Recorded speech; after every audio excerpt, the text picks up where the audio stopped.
got both. All right. We're on. Good to be back. It's been quite a while since we chatted about Bitcoin. There's a couple other videos if you want to go check them out where we talk about BCH and BSV, but I'm excited to jump in. Right now, I want to just start right off with 2020. Is this the magical year? Is this the year where one version of Bitcoin will emerge as the undisputed champion? TK, I want to start with you. I mean, it depends what we mean. If we mean, is this the year that all other forms of competition will be eliminated and wiped out? I think I think 2020 is a little early for that. But what I have said and what I do believe is that this is the year that BSV will silence a lot of the haters. It will prove a lot of the doubters wrong. It will emerge in not just mainstream credibility, but in terms of transaction volume and business adoption and on-chain application development, it is going to distinguish itself. Now, I did say in my conversation with Steve on Twitter about the kinds of things that BSV must deliver. One of the things I said is that it's got to become a top 5 coin in 2020, not just in terms of coin market cap, but I talked about utility, and it's already happening earlier than we thought, but I think that's only going to be further instantiated as we move through 2020. I do think this is the year of BSV. You're confident that like 2020 BSV is going to outperform all of the other versions of Bitcoin. Yeah, we're already on the metrics that matter, not speculation like number go up. I still believe it's possible that there can be some tether manipulation that drives BTC price up. But I believe that in this year, my prediction is that no coin is going to even come close to beating BSV on those metrics, on-chain application development and transaction volume. I believe BSV is going to distinguish itself. You don't think there's any... The only thing people will have is something to say about Craig Wright. That's all. So you admit that, or you open the possibility that other coins could go up in price based on tether manipulation, but BSV has no manipulation going on to drive the price. No, I think the whole market is manipulated. I wouldn't doubt at all that the BSV price goes up because of manipulation. I think the whole market is crazy. Yeah. What I'm saying is that regardless of price, where I think BSV is going to win is on those two metrics, transaction volume and on-chain business development. So question for you, TK. You said that already you see kind of the winds blowing that direction. So what are those metrics right now that you would say have already improved? So are there more applications being developed that you're aware of that you say, this is a really good sign? Yeah. So Peer Game introduced, they produced this, like, they haven't done it maybe in like the last couple of weeks. I think the most recent one was maybe like 2-3 weeks ago, but they produced this report where they list out all the different applications and businesses being developed on the BSV blockchain. And as of the latest report, BSV is pretty close to at least like one development a week. If you look at the way in which Calvin is incentivizing on-chain application development with a lot of funding, a lot of the things that they do at CoinGeek to support this, BSV is already doing that. So we're at the rate of like one a week. In terms of transaction volume, that has been steadily increasing. The only objection to transaction volume has not been the number. It's been, these are not legitimate examples of transaction volume. Yeah. And we're also seeing hash power, where BCH and BSV was even just a month ago, BSV has improved significantly there as well. So I would say that is a third metric. You've just gone all the way, and now when you refer to BSV, you say we. You're in, man. You drank the Kool-Aid. It's all. I want to get back to in the future later in this conversation, like what are all these apps and stuff? Are they real business use cases? People are making money, and I want to ask that of all the coins. But let's move to Derek. Derek, 2020. What happens in 2020? Well, we have 3 days left until the Chinese New Year, so I think Craig's prediction for $1,200 could still be accurate. There's probably some other New Year in some other culture that we can use if that doesn't happen. Yeah, it might be using a different calendar, right? Yeah. Martian New Year or something. Yeah. The Gregorian crime calendar. Well, I don't know. I mean, I guess I do think that I think that one that I'm confident about is that BSV and BCH will diverge a bit more in their roadmaps, and will, for investors' perspective who is on the fence about both of them, there might be a better answer to which one they should invest in long term. And I think that's about the only prediction that I have that I think I'm confident about. The rest I'm not especially confident about. I do think it's going to be a more exciting year for Bitcoin Cash. I think that there's a lot of development under work right now that will be more exciting. And I think that the community, or I don't want to say the community because I don't really like that term. I think that the people who matter in Bitcoin Cash have woken up a little bit to the problems with the community and with the development. And I think that will likely get fixed sometime in 2020. And so if those things happen, I think that will make the decision between BSV and BCH more of an interesting choice for people. And yeah, as far as BSV goes, I mean, it's pretty much, I think, indisputable now that they have done a lot more than people predicted that they would. I mean, when I saw people complaining about the price rising recently and calling it a pump and dump, I mean, these were the same people saying that BSV would die a year ago, and it didn't die. And in fact, every day I see some new celebrity Twitter account or whatever using hand cash to get donations, or Money Button or something like that. I mean, there's some interesting stuff happening, and I use BSV regularly. I use BCH regularly too. I use BCH for buying things on eGifter all the time now, pretty much, to get gift cards and stuff like that. Hey man, if people are going to send me money, I'm agnostic on that. Yeah, and that's basically what I am too. I mean, if I can earn money and then I can use it to trade into whatever coin I want, I mean, I'm happy with that. So you think the main thing is that BSV and BCH, Big Block Bitcoin, they will distinguish themselves a lot more in terms of unique approaches, value props. Their brands will become more separate. In their identities will be more separate. Yeah, I think that's probably going to happen. I think that's important to happen. I would like to see it happen just so there's a more clear choice. I mean, a lot of people say there is a clear choice now. I tend to think of it more as like probabilities and stuff like that, like we've talked about before. I've wondered about the opposite. Like, what are the odds that there's a reunification of Big Block Bitcoin? That maybe one starts to win in some way, and a bunch of people just say, all right, the other one died and we're all on this train. Or I don't even know technically if you can re-merge or something, but I wondered about that. Like a reunification of Big Block Bitcoin seems like it's not out of the realm of possibility. Maybe there's too much bad blood. I mean, I would rather see that happen than, just one of them just die and everyone just leave, or everyone just get crushed financially. I mean, I don't like seeing that happen. So it would be nice to see some sort of reunification, but I don't know. I mean, I don't know if that's going to happen. I don't think that will necessarily happen personally. Steve, what does 2020 hold for Bitcoin? A 97.8 probability that the price will be exactly $1,007 on June 3rd. No. So I think 2020 is going to be a really interesting year for the whole crypto space. We've had a long bear market. There's a lot of bullish signs.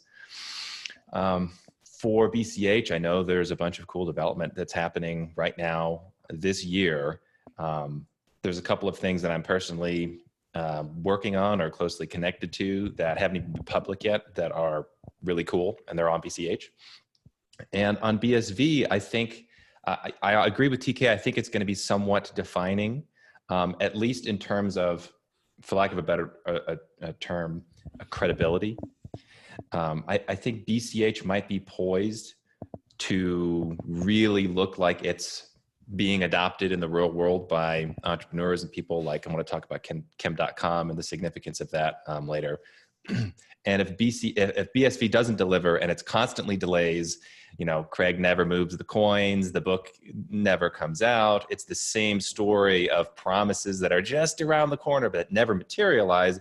I'm optimistic that BCH might be pulling away a little bit. Now, the opposite story could be true. It might be that BSV does deliver. And there's, Calvin's been saying, well, I'm talking to these big companies, they're about to put a lot of stuff on the BSV blockchain. If that's true, it's a big deal. I think if you see a massive company putting, it could be data on the blockchain, even if it's not the most perfectly, technically, theoretically, economically efficient use of the blockchain, it doesn't matter. If people are actually using the blockchain, that could be very valuable. I think there are certain incentives in the BSV world which are right now better than BCH. So I see it as kind of, I don't know, I feel like the two are really in the ring this year, and they're going to be fighting it out.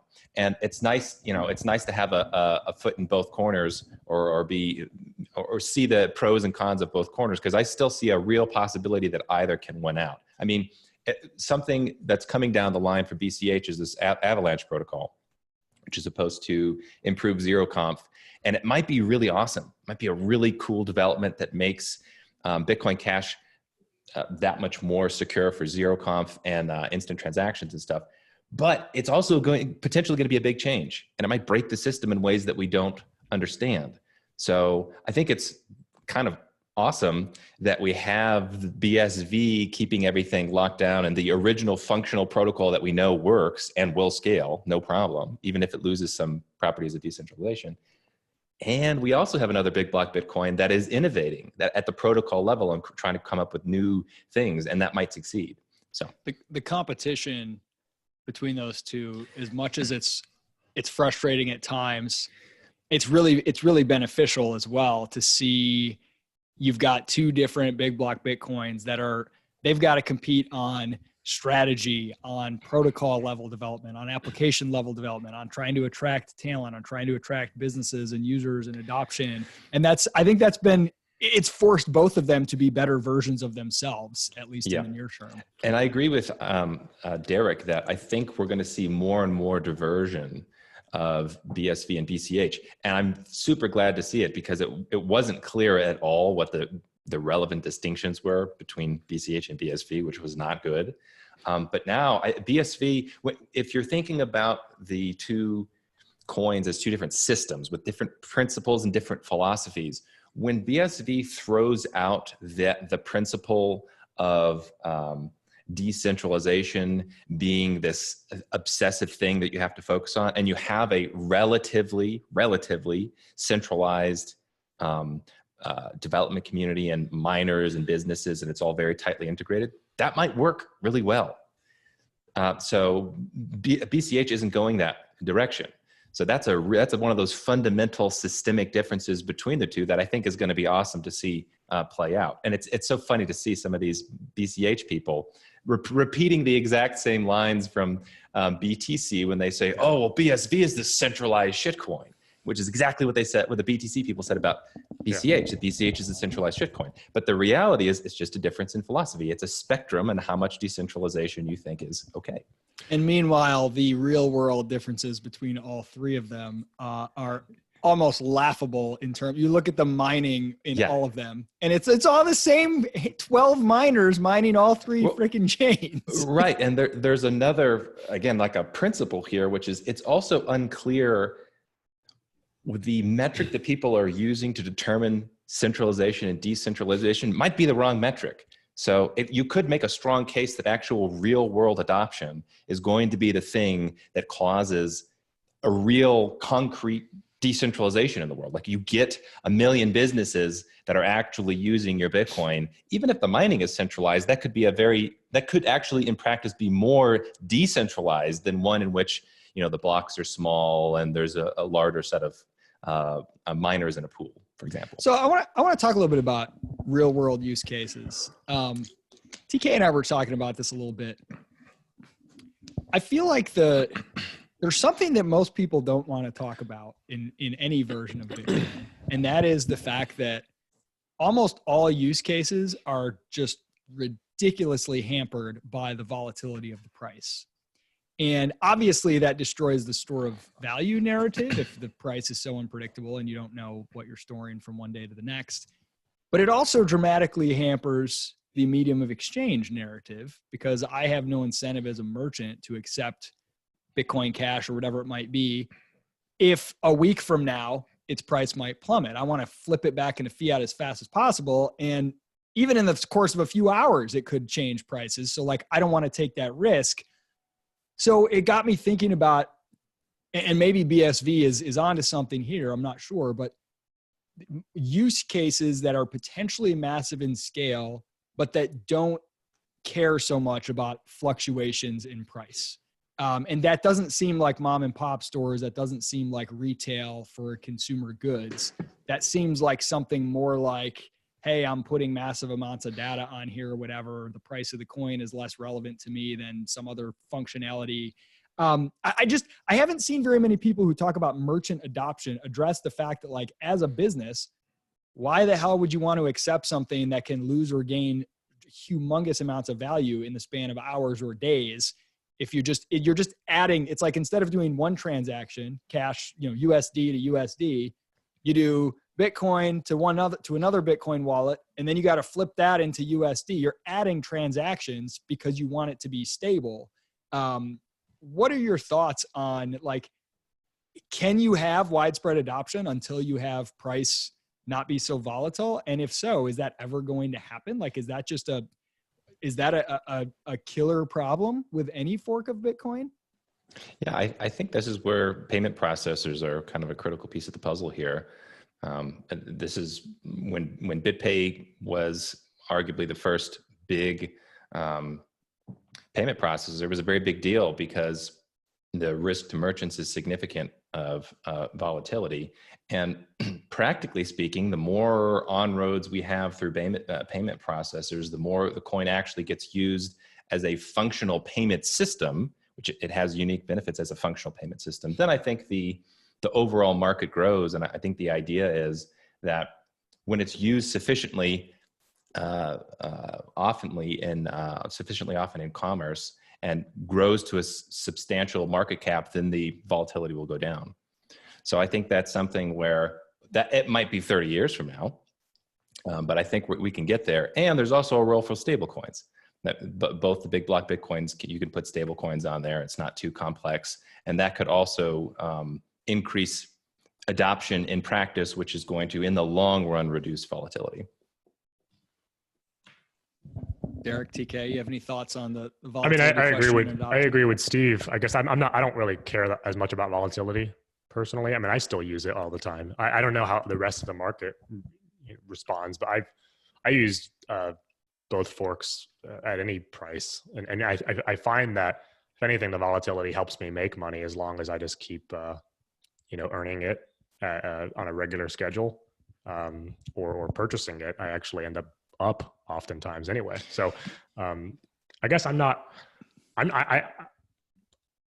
only evaluate it from my own personal uses, and I just still buy stuff. I mean, but if you were advising a restaurant that does $500,000 in sales every year or something, and like, hey, you should start paying everybody in BCH. Now their employees are going to be like, or BSV or whatever. Yeah. Their employees are going to be like mad if they get paid, and then 2 days later they've lost 20% of what they just earned because the market fluctuates. Yeah, I mean, there's some nice. There's no value add to them.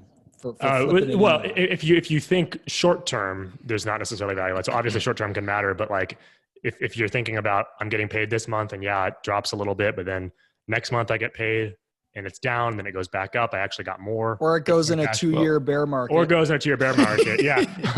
I mean, one thing though is like, there are products that alleviate some of this. So like, I know like Bitwage allows you to. But those are all adding complexity to something that's very simple. I just pay your checking account with USD. Like, what's the value? Bitwage is pretty simple to use. And so you can actually like, it will split your money. So the employee can choose what level of money they want to keep in Bitcoin Cash or something like that.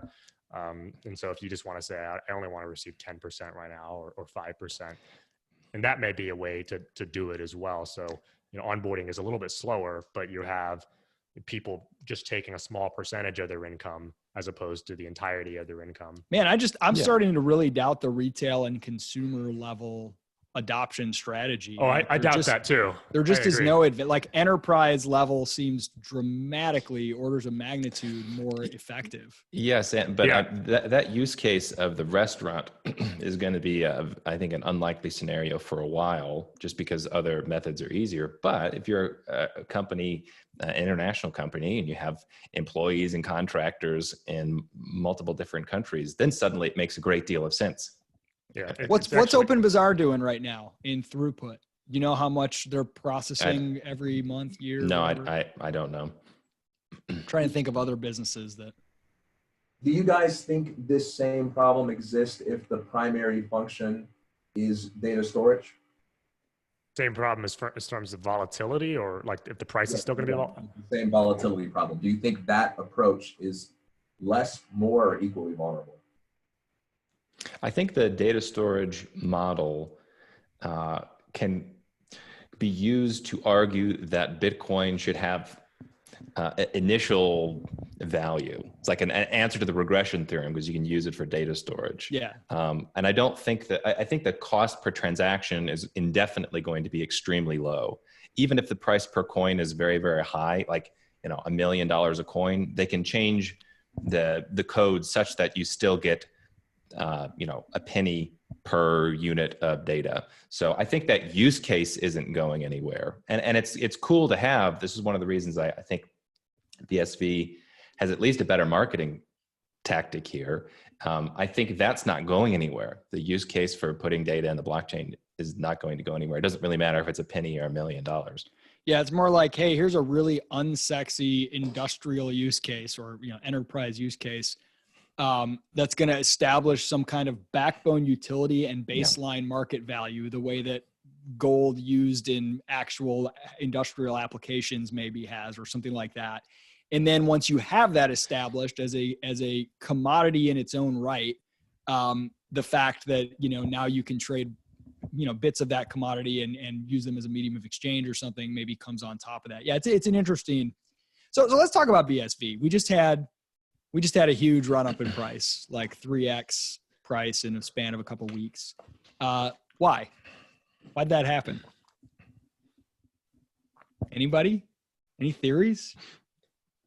I mean, I think the easy theory is that Craig was rumored to have access to private keys of like 1 million Bitcoin. And so people thought, oh, well, maybe this means that Craig is actually Satoshi and is going to destroy the other chains, and BSV has lots of legitimacy. I think that's part of it. I don't think that's the whole story, but I do think that's part of it. Yeah, I mean, I see a lot of news hype around BSV pretty regularly now.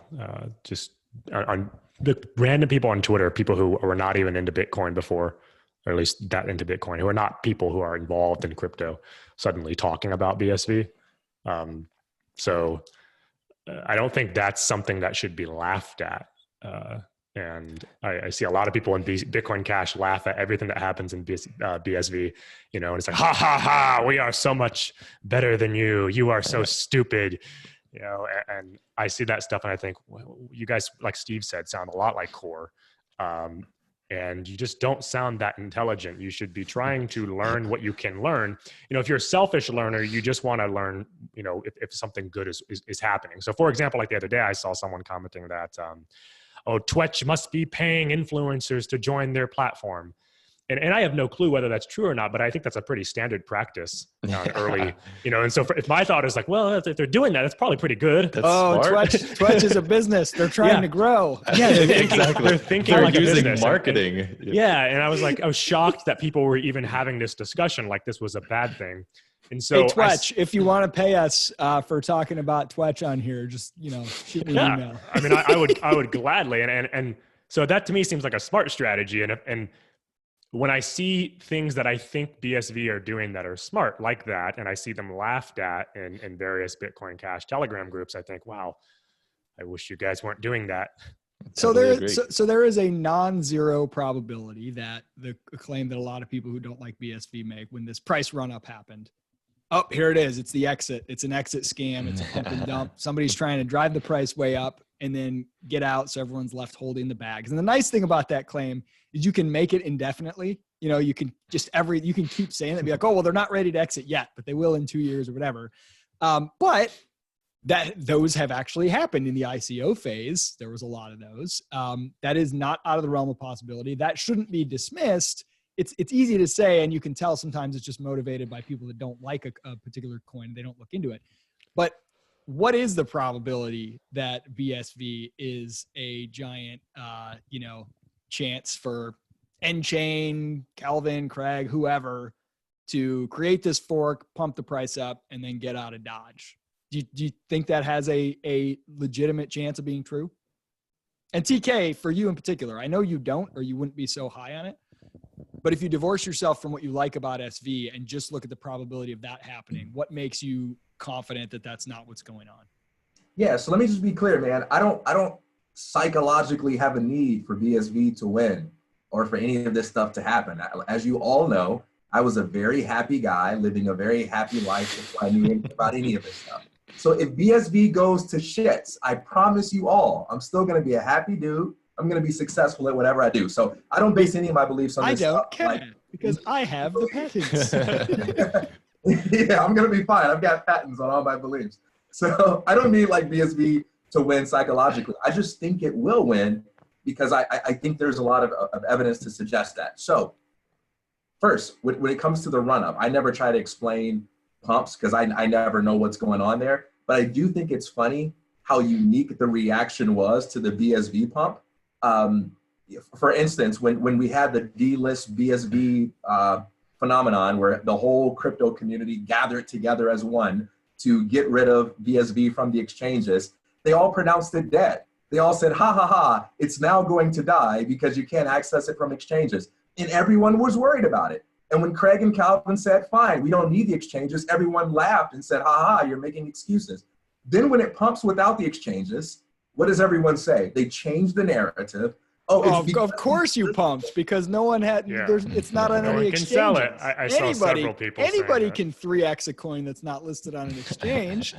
It's easy. Yes, so this is exactly what they accuse supporters of BSV of doing, of changing the narrative. They'll always change the narrative to suit what they believe. But here's why I think the probability is low that there's an exit pump. So the idea that there's a pump and dump scheme is based on the presumption of greed, right? We're assuming that these guys are in it for themselves. And I like that presumption. I think Bitcoin works on that presumption. I do believe that Calvin is trying to make as much money as possible.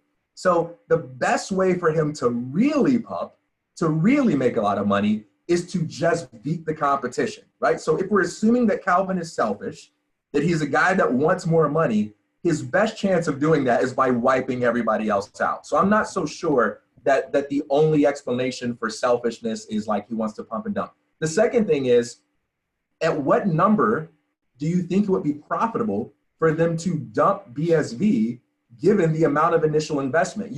Like when you look at a lot of the ICOs, that was a pretty simple formula for pump and dump. You have a bunch of people with no money who show some flashy, say some flashy buzz phrases. They raise, $10 million.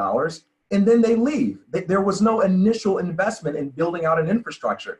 Calvin has invested a tremendous amount of money. The amount of skin in the game that he's put in is absolutely ridiculous. Dumping for $300 bucks. Do we have any estimates? For $1,000 bucks? Do we know what that is? I think he said that he's put like $100 million, but that's by his own words. I do know, if we look at, for example, just the Bitcoin.com funds analysis or whatever about the cost of the hash war, I think Bitcoin.com has spent like $1 million on the hash war, which is pretty costly alone. But I imagine that. And SV has been mined at a loss like most of the time. Is that right? I'm not sure about that. I believe it has been mining at a loss. Like when you look at CoinDance, I feel like a good percentage of the time I look at it, it's like, at least it's certainly mined at an opportunity cost versus mining other chains most of the time. I don't know if it's actually it might just be a few percent, although now it's not going to be the case after the price pump. Yeah, for sure.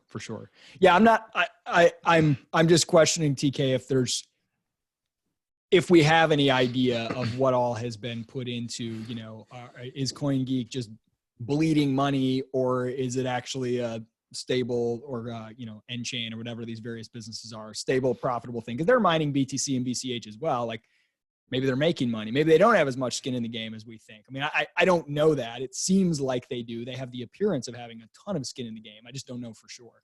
Yeah, well, I say, even let's just take what the critics say, right? The critics say the only reason that Craig is able to get away with all this smack talking and taking people to court or filing lawsuits is because Calvin is backing him.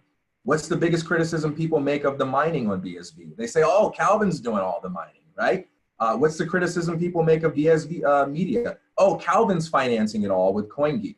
What's the criticism that people make of BSV Patents? Sure, if you're willing to spend millions of dollars filing all of these meaningless patents, that's easy to do. What's the biggest criticism that people make of all the on-chain application development for BSV? Oh, sure, if Craig is spending millions of dollars incentivizing these developers to build. So whenever the critics talk about BSV, they point to Craig's millions being poured into it. So you can't hold both positions at once. You can't be an agnostic on Craig having a whole lot of skin in the game and at the same time dismiss the success of BSV based on the fact that Craig is just bankrolling the whole thing.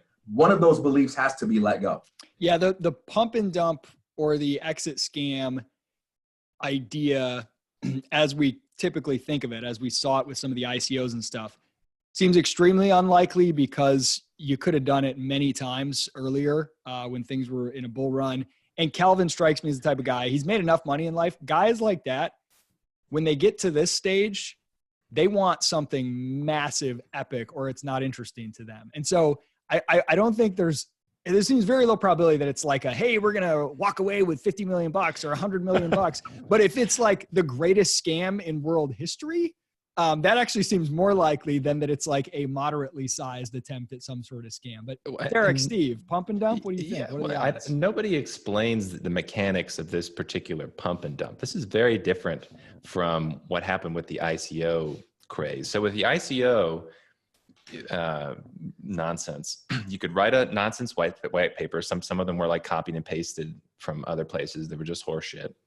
Then you convince outside investors to invest in your shitty project. You release the coin on a network that you're not mining, on the Ethereum network, and you can make a lot of money. And that was successful. But that's not the BSV circumstance. They are the ones investing in a lot of the mining, and they're not. I don't think it makes sense to say they're buying up the coins to pump it, and then they're going to sell the coins to dump it. Like, no, if you're doing a pump and dump, it has to be a hype and dump. You have to sell your coins to other people. So the idea that like they're the ones pushing all this money to raise the price, and then they're going to sell it to themselves or something, it just doesn't check out. I think it's extremely low probability. I don't think you could even.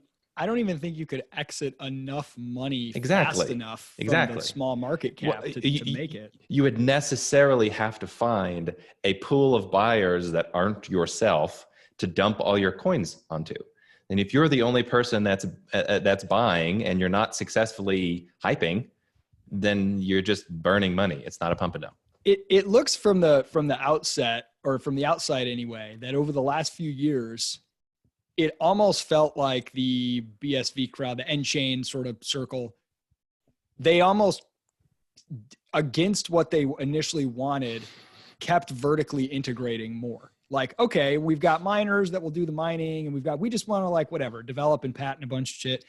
And then once they realized that the miners were going to do a bunch of stuff they didn't like, they're like, well, crap, we got to get into the mining business now. And then they started investing, okay, now we got to fund applications as well. And they just decided to build this whole vertically integrated structure because they felt like they thought they'd be able to trust other parties, and they didn't end up liking what those other parties did. But it didn't seem like, hey, let's go in, let's create all this infrastructure, let's pump it. It almost seemed like at every step they were assuming they wouldn't be the one to it. I mean, they even were like, nobody writes good articles about us, so we'll buy CoinGeek and start writing our own. I don't know. Yeah. They fund all their own conferences because they don't like everybody else's conferences, right? So, you can say what you will about that, but that's a very costly, to be vertically integrated along every step of the ecosystem. That's like if that's a pump and dump, that's like the most long-term, bold scam in history. Yeah, and just 2 points on that. So part of the criticisms I've heard of BSV is not just like the pump and dump, but they say, oh, it's for money laundering. That's the other explanation for the existence of BSV. And if it is for money laundering, you know, hey, look, in my opinion, it's serving a valuable market function. I'm sure they wouldn't like to hear that, but but this story also doesn't make that much sense. Wouldn't you want to launder on a larger coin? Well, no, you could launder on any coin. As long as. But I mean, if you're laundering large amounts of money, wouldn't you want to do it where the market cap's bigger and you're not so much of a. I guess maybe, I think you could pretty much do it on any coin, but is the explanation that, oh, all of these conferences are being funded and the application development is being funded, all this vertical integration, as you say, so that there's credibility, so they can get accepted on exchanges and then launder money? Are they laundering money now? I think that explanation also doesn't hold water. And when you listen, so it's like, okay, well, we have another explanation for BSV, which is it's actually just a legitimate project with a different philosophy than the other coins. I've heard a lot of the criticism from BCH be things like, well, clearly it's a scam project because they want to put data on chain and Craig is a scammer. Those are pretty much the two things. It's like self-evidently a project that can be disregarded because they have a belief that data shouldn't be put on chain because it's not maximally economically efficient, and Craig's a scammer. That's a really weak argument. I think overwhelmingly the explanation that makes the most sense is Craig or Calvin is actually investing because he wants the project to succeed. Whether or not he will, of course, is an open question. But I think it's such a tiny likelihood that this is a scam. Yeah, I don't think it's a pump and dump. I agree with basically everything that's being said. I really like Isaac's point too about, you know, what does someone at Calvin's age and Calvin's level of wealth, like what excites them? I mean, if Calvin's going to be some like, you know, like scheming, you know, I under that theory, I almost see it like the wet bandits from Home Alone. You know, like if you think it's a pump and dump, like Calvin and Craig are like the wet bandits. I don't see that being the case. I see Calvin like playing, like wanting to play a much bigger game, focusing on like his actual legacy, you know, than trying to make a quick buck with BCH. I mean, there's way better ways to do it. I feels like with that level of wealth and that level of connections, why get into this game of all places to try to make a quick buck? So I don't see it at all. And I honestly think when I look at this stuff and I see people, you know, calling it a scam, again, to me, it's just a bad sign from the people calling it a scam that they are like, it seems like they want it to be a scam versus having serious evidence for it. Well, they overcommitted because their psychological structure is based on this unexaminable belief that the people in BSV were a bunch of idiots. Like for technical reasons that you know the savages in BSV didn't understand, their project couldn't work, which must mean they're stupid, which means if they have any success, it reflects badly on those who are demonizing them. It seems hard for everybody in Twitter, in crypto, to not overblow. You know, there will be no split. SegWit will be destroyed. You know, BSV let's be clear, it's not like 6 months. Mark my words. You know, a lot of people in BSV do some of this stuff too. I mean, I see it all the time. Like everyone's going to jail by the end of 2020. That happens too. Or when, but, you know, the particular fallacy that, or I don't know if it's a fallacy, but just when I'm analyzing thinking about likelihoods of success, we talked about abuses of the concept of skin in the game last time. But the sense in which skin in the game is very, very important as a good signal. When I look into the crypto world, the bar none, nobody even comes close. The two people with the most skin in the game are Roger Ver, which is the main reason that I'm never ready to give up on BCH, because this is a guy with more skin in the game than I've seen anywhere else. And nChain, Craig and Calvin. And to me, those are bullish signs. Whether they're right or wrong, whether they're delusional or not, whether they're doing it out of greed or altruism, doesn't matter. Two entities that have large quantities of capital, personal capital, influence, and have put it all on this thing is a bullish sign to me. And I see those, like anybody that criticizes that, oh, well, Roger just likes it because he's hinged his entire life on it succeeding. Well, yes. Yeah. Which one Yeah. do you think came first? So to me, those are good signs for both forks. Yeah, and that's similar to what Derek has mentioned, that you got to put yourself in the mindset, or try to put yourself in the mindset of somebody who's already phenomenally wealthy and successful. You've got a lot of these crypto people that don't have a whole bunch of resources maybe, and haven't had a bunch of real world success. No, like think about the BTC fans on Twitter. What are they going to lose if BTC fails? Oh, I have to give up my anonymous shit handle on Twitter. Yeah, with 200 followers and my 0.01 BTC. Exactly. And when these people are imagining the evil scheme from Calvin, they're like, oh, he's going to do this. He's going to walk away with millions of dollars. Well, maybe that's not actually that much. Or I remember this very distinctly because there's one developer in BCH who I don't like, who doesn't like me either. But anyway, I remember when the BSV split happened, he said, oh, BSV, it's definitely going to fail. It can't succeed because Calvin would just be burning money, just be burning millions of dollars because nobody's going to value the chain. It's like, okay, that is a reflection of a lack of creative thinking about how somebody with hundreds of millions or billions of dollars worth of resources is trying to strategize. So the venture capital industry can't exist either. Yeah. There's so many levels of that argument that are so wrong and preposterous. Like, first of all, a $10 million investment is nothing when you're a billionaire looking to have fun.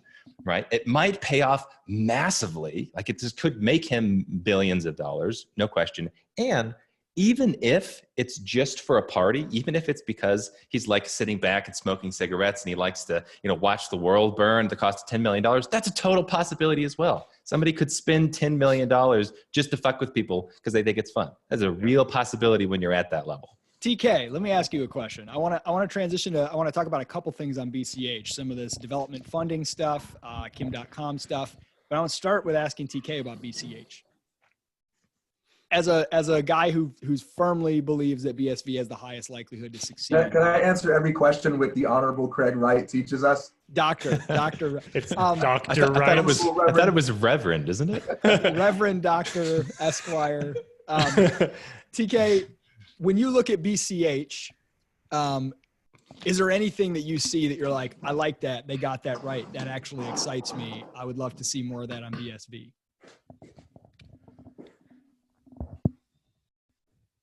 Roger Ver. And by the way, I know I just lost all my BSV friends by saying that. But yeah, because the more I study the history of Bitcoin, the more undeniable it is that regardless of what anybody thinks of this guy, we would not even be in a position to be having these conversations today without his passion, without his investments, without his great ability to be an articulate spokesperson for how Bitcoin can change the world. I just don't think you can. So I heard Colin Cowherd talk about one time, the NBA Hall. Since this is a crypto thing for everyone, Colin Cowherd is a sports analyst and commentator. You mean like a trigger warning for sports, like sports analogy incoming. We'll get coffee until I'm done with this point. But Colin Cowherd said, here's how you determine if someone belongs in the NBA Hall of Fame. Try to tell the story of basketball from the beginning and see if you can tell that story without mentioning that person's name. So you can't tell the story of basketball without Magic Johnson, without Larry Bird, without Will Chamberlain. And if you can't do that, then that person belongs in the Hall of Fame. If you can, then they don't belong. I don't think you can tell the story of Bitcoin from the beginning without mentioning Roger Ver's name an awful lot in a very positive way. I would absolutely love to see him and Craig get to the bottom of whatever it was that separated them and have them join BSV, and it would just be phenomenal. Maybe that's your calling in life, to be like a relationship counselor between Craig Wright and Roger Ver. I think we've all sort of said a similar thought before, at least kind of in our conversations, which is like it's a bearish sign if the community is attacking Roger too much. Yeah. And ironically enough, you see it both in BCH right now and BSV for different reasons.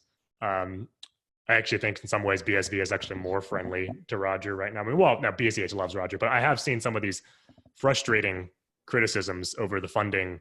I mean, that thing the other day over the millions of dollars that Bitcoin.com has put into funding development, and that being like a point of controversy. Well, the money didn't actually, sacre bleu, didn't end up in my bank account. Like Show us all of your earmarked the right books. way. Yeah. I mean, that's so insane.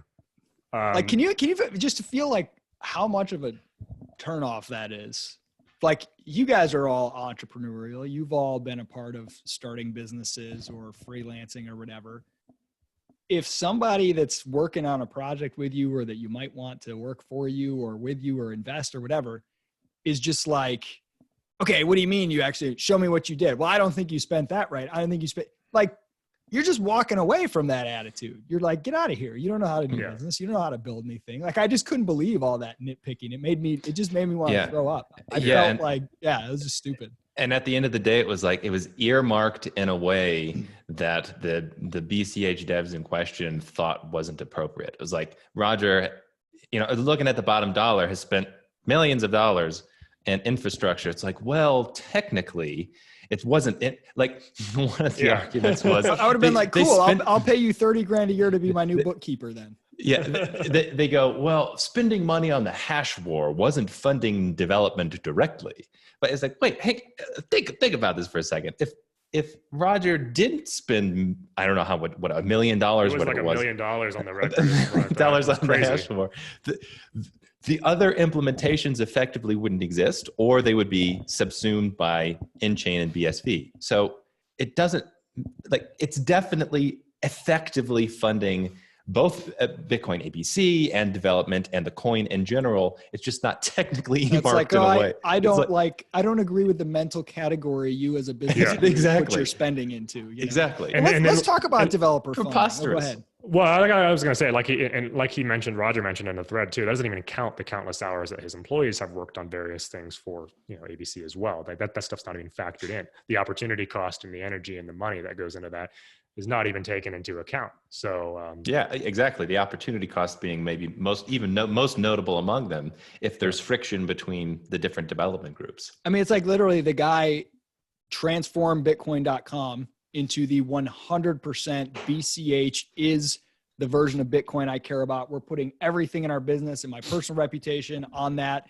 Everything along with it suffered tremendously from it, reputationally and economically. And for somebody in BCH to be like, oh, I don't think this guy's committed. It just seems absolutely stupid. So let's talk about, I just saw one of you guys shared a proposal for funding development in BCH, which seems to be the only one of the 3 Bitcoin forks that is constantly having complete development is funded. And I don't know if it's because Blockstream just got a bunch of VC and they don't care, and SV is funded by nChain or what, but there's always things stirring and people arguing in BCH about development funding. And somebody just proposed that miners basically allocate a percentage of the reward to fund ongoing development. And this has been met with arguments as well. Tell me about this and tell me what you think the future of BCH dev funding is. Because this argument between the protocol developers and everybody else in BCH seems to me to be one of the biggest vulnerabilities. Yeah, so I'll take that one. This is just hot off the presses, right? I think this was this morning. This was released. I think it's potentially a pretty big deal. From my understanding, it's miners' majority hash rate, or maybe it's not actually technically majority hash rate. We need to double check that because it's actually a big piece of the puzzle here. But let's say the idea would be majority hash rate gets together and says, hey, 12.5% of the block reward is going to be allocated to this particular fund, and this fund is going to be to pay protocol devs to work on cool things. I think Avalanche specifically was mentioned as something they worked on with the money. And the back of the envelope calculation was something like $6 million over the next 6 months, something like that. So there's a few ideas I have on that. First of all, whenever majority hash gets together and acts, it's a big deal, because a lot of people still in BCH underestimate the role of miners greatly. And they have misinterpreted some inaction and laziness on the part of miners. And they've taken it theoretical, and they think, oh, because miners fail to act in this circumstance now, in general, as a principle, the way the system works is miners don't have this essential governing role of the network. And I think that's a mistake. I think the failure of miner governance was actually very concrete. The specific people at specific times, places making specific decisions that were bad and failed, rather than as some principle that miners don't actually fundamentally control the development of the network. So I think in that respect, it's automatically big news whenever you have majority miners making this decision. But one of the interesting parts of this, which I have to think through, is they're saying that they're going to orphan the blocks of any BCH miner that doesn't fund, that doesn't put up 12.5% of their block reward to this fund. Is this just a proposal, or is this like it seems like it was agreed? It seems like it was agreed from the way the article was written. Sounds risky. It does sound risky, especially if you don't have majority hash rate, because if you don't have majority hash rate, you can fork yourself off the network. You think you're orphaning blocks, but you're literally just forking yourself, because majority hash can have blocks that you don't. But also I saw somebody use this terminology. I think this is probably the right way to think about it. It's like a miner activated soft fork. Back with the split in, 2016, 2017, there was a user as activated soft fork with a thread of that. And it's nonsense. We don't have to go into the technical details, but this is like a miner activated soft fork that essentially forces the hand of the rest of the miners, even though it's not technically like a protocol change. So I think it's a very big deal. It's miners throwing their weight around, and I don't know, we'll see what comes of it. I'm optimistic. Do you take it as a bullish sign that miners are like, hey, we want the protocol stuff to be kept, maintained, faster development, et cetera? So I'm optimistic. I think it could be a really good sign. For me, the devil's in the details, and it matters how they implement it. If it's just a slush fund, it's like, hey, devs, here's $6 million. You work on what you want to work on. I don't think that's a good idea at all. But if they actually have oversight and say, hey, we now have $6 million, fix this, fix the damn unconfirmed transaction limit, fix let's actually get concrete stuff on Avalanche. And if you don't, you don't get money. If they actually treat the funds as if they're employing people, then I think it could be a really good sign, really cool idea. I didn't read the full article. It was just texted right before we jumped on here, but one of the screenshots, one of you guys texted, it said something like, this is good because it incentivizes the devs as adoption increases and price increases, the amount of money that they get also increases. So they're incentivized to do things that help increase the value of the network as a whole. I like the attempt to incentivize rather than treat it as their own like pet science project that they just screw around with and they don't care about adoption. I like the idea to incentivize developers to, it's like a profit sharing arrangement or something. So they're thinking about what actually matters in the market. I'm not at all convinced, given what we've seen historically, that the price is the best current reflection of what's got a chance for valuable long-term user adoption, because there's so much speculation and craziness going on. So I could see a scenario in which the price goes crazy and now these devs are just rich, and then they're less connected to the market because they're like, yeah, I'm getting all kinds of money and I'll just kind of screw around and I'm not really accountable. They're not really it takes away the discipline almost. And if you're succeeding, it's harder to see what you're doing wrong. And so I can see like a big price run up creating some issues there. I don't know any of the details, but I think the governance or accountability is, hey, we're going to give you a bunch of extra money is not by itself a bullish sign. To me, from the early sounds of it, it sounds like it requires just too much goodwill and agreement among people in the BCH community. And that doesn't seem like a good setup to me, but I don't know. Again, I don't know any of the details. So. Yeah, I tend to think that employing devs individually as miners is a better approach. I'm not in the mining business, but I tend to think that would be a smarter play. That seems to be kind of what BSV is doing, and I think that makes a lot more sense than having devs be this outside entity that all the miners go to with a pot of money and ask to do something. I mean, I guess that's better than what's happening now, maybe. But isn't Bitcoin Unlimited, like, I've heard people say that they have all kinds of money, they're really well funded. What is their structure?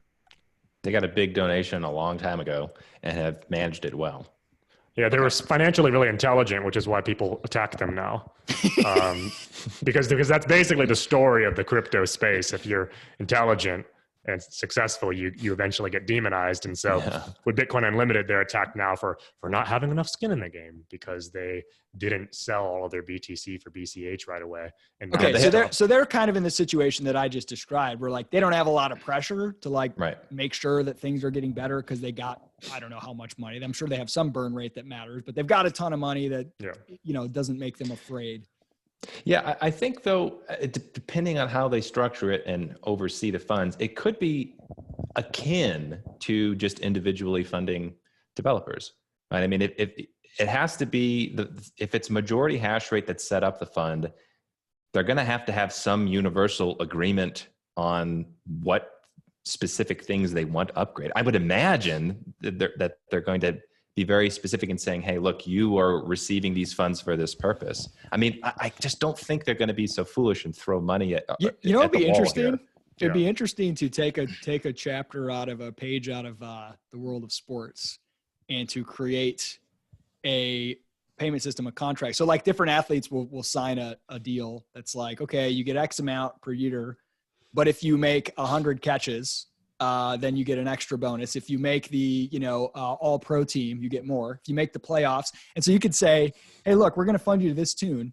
If by 6 months from now, it can handle X number of transactions per second, or if we have X number of users on the network, then you get up to a higher tier. And so you can create incentives based on the actual outcomes of the network that this problem gets solved. If adoption goes up this much, you have an increased, sort of tier of funding or something to that effect. Yeah, I see no reason why that would be impossible. Yeah, I think it's kind of too early to talk too much about it because we'll just have to see what happens. I don't think there's enough information in the article. It's kind of just new, and there's not really much information about what developer groups it'll go to, or how it's going to be allocated, or what the metrics are going to be. I mean, there's nothing at all. I think you go to a floating island, you dump it in the middle of a cage, and you just let all the devs go in there and fight for it. Well, this is where there is definitely still an anti-business sentiment in some strains of the BCH community. And they've said, I remember somebody was saying, there was this brilliant quote where they said, devs just don't want to be financed by non-techies. Like that was one of the issues that they had. And I was thinking, okay, well, that's a problem. That's for lots of reasons, that's a problem. And to the extent that this funding is going to be used so that devs with their own ideas can decide amongst themselves what the priorities are and what the problems are they're trying to solve, that's a problem. Yeah. But to the extent that that direction is clear and it's not, and it's explicitly not, here's money for you to work on what you want to work on. It's here's money so long as you're doing what we say, then yeah, I'm more bullish on it. Yeah, TK. I agree with that. Question about BCH governance. I know one of the main criticisms of Core is that it's the Blockstream funded core development team. One of the criticisms of BSV is that it seems to be the case that, Craig just tells everybody what to do and then they do it. We don't see any community infighting. With BCH, with some of the infighting that's taking place there, what's the governance in BCH right now? Not what's it going to be, but what is it actually right now? I think a lot of the infighting actually is ultimately caused from one development group that happens to be the most important development group right now from the perspective of miners, which is Bitcoin ABC. And it's somewhat hierarchical, and there's a lot of the BCH dev community that is arguing for it to be hierarchical. They want Bitcoin ABC, the implementation, to be like the lead main implementation, not the only one, but the one that we all follow. I think that's Could miners just stop running that implementation today and then they would lose that influence, or how would that work? Yeah, so this is one of the problems that I'm optimistic might be solved in 2020 because it's a really big one. So miners they can run any implementation they want, but they always run a risk if they're running, let's say 95% of the network is running Bitcoin ABC, 5% of the network is running, let's say Bitcoin Unlimited, there's always a risk because of the differences in how the node implementations are structured that they're going to be building a block that's seen as invalid to the rest of the network. So it might be a block that Bitcoin Unlimited views as valid, but since the rest of the network doesn't, they lose money. The block doesn't get accepted into the blockchain. So there's a huge cost and risk for miners to switch among implementations. So even if Bitcoin ABC might be failing in some regards, I think in some regards it is, the coordination costs are too great for all the miners to just switch over and say, okay, now we're going to use this. I'm optimistic that there could be some things coming down the pipeline that would significantly reduce the risk to miners of running multiple implementations at the same time and having like a guarantee that the blocks that they're building are going to be seen as valid in the rest of the network. So right now in practice, to answer your question, TK, I think if I have to take a snapshot of the picture of how governance is right now, there's a de facto disproportionate influence that Bitcoin ABC has and therefore Amaury Séchet has because of the high costs that miners are incurring for switching node implementations. So because Bitcoin ABC has this influence and they have financial problems for whatever reason, despite them refusing funding on multiple occasions, that's what's causing a lot of the infighting. If we solved that particular problem, then I actually don't think there would be much infighting almost at all. Let's talk about, Steve, I know you're pretty bullish on Kim.com, the kind of wild and crazy, interesting character. Yeah. That's one of the best things about crypto. It's full of characters like this. Yeah. Who's had a lot of, built a lot of massive user bases for various things over the years. Although it seems like he's in some legal trouble or something. I'm not sure of the details, but he basically came out and he's been more or less associated with BTC from my understanding. He came out and was like, hey, all the coolest stuff is happening on BCH and I'm going to help them bring 1 billion users or something like that. Talk to me more about this and why that's a pretty exciting thing. So there's a few interesting points here. Somebody's microphone is buzzing. I'm not exactly sure. Could be mine. That was mine. Oh, okay. So yeah, there's this video that came out of Kim.com playing poker with people like Tone Bays and some other silly Bitcoin maximalist. And he said, look, I mean, you got to admit there are good ideas coming. Specifically, he talked with Roger Ver and said, well, they're focusing on security and privacy and mass adoption. If you just look at it, unfortunately, he said, the development isn't happening on BTC, the exciting development. So I think this is a big deal for a few reasons. One, it's possible that he's actually building something on BCH, which would be amazing. I don't know if he is. He might I think he was going to release his own token, but it was kiboshed for some reason. So maybe he's going to build it on BCH. I don't know.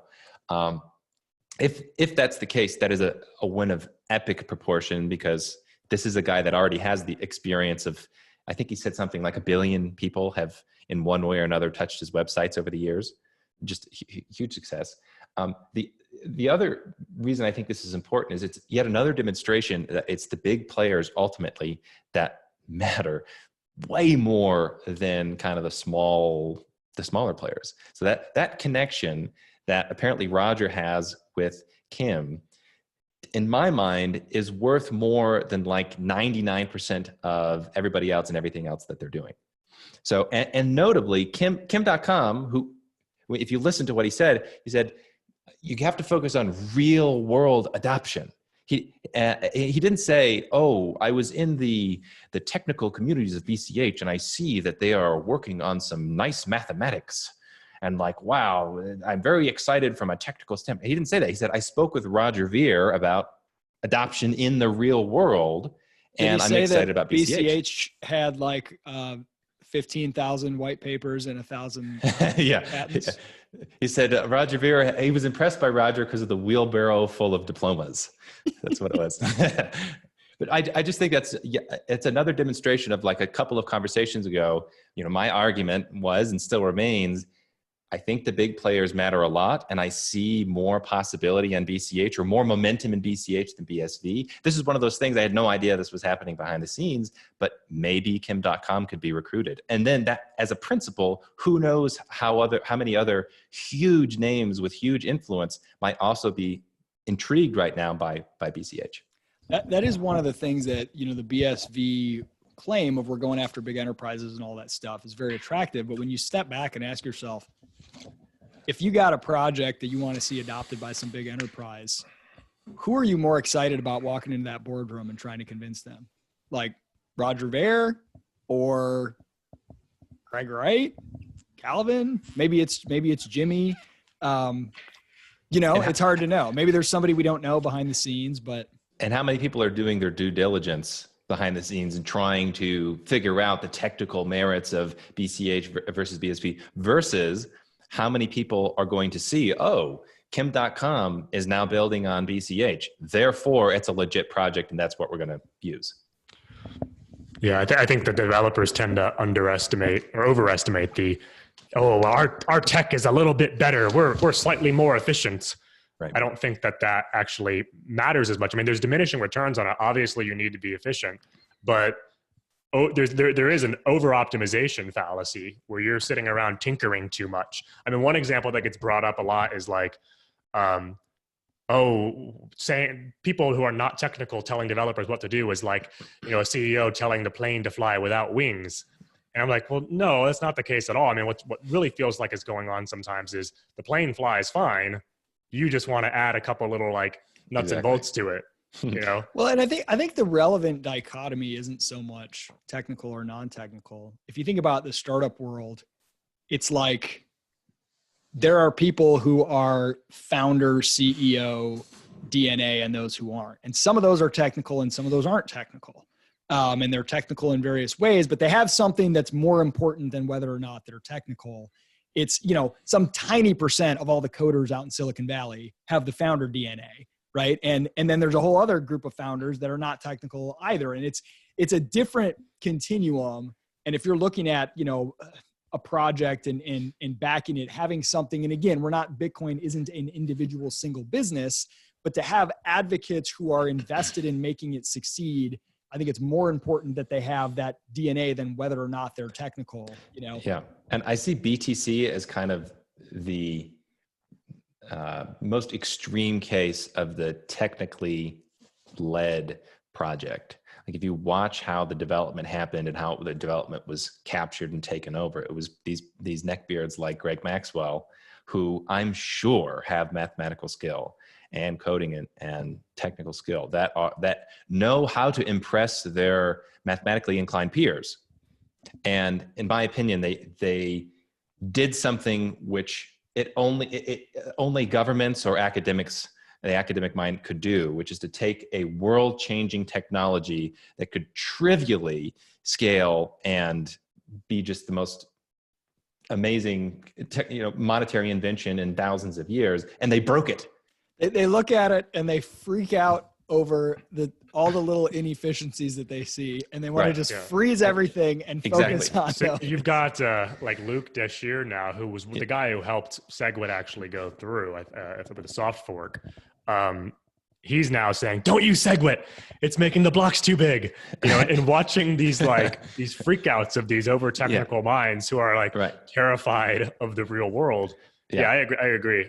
It really is almost like you reach levels of absurdity, and I see the same thing in academia, because a lot of my research is shoveling through the bullshit that academics put out and trying to discover gems when I can find them. And that's something you see like in logic, for example. It takes a professor at Oxford, Graham Priest, to argue that there are logical contradictions.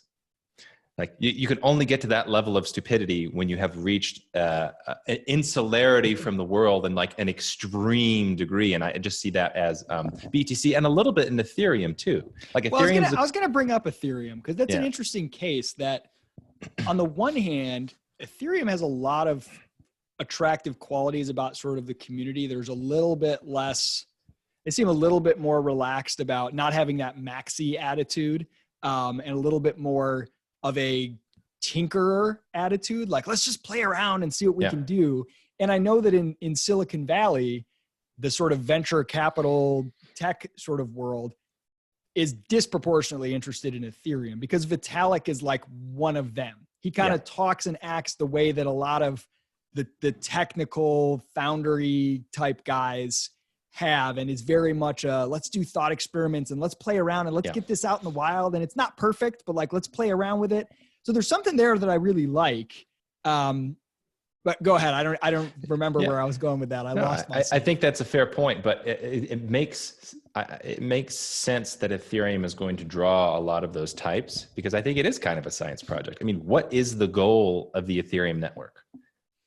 It's kind of a mushier question. Well, smart contracts. Well, that's very abstract. Smart contracts to do what in the world?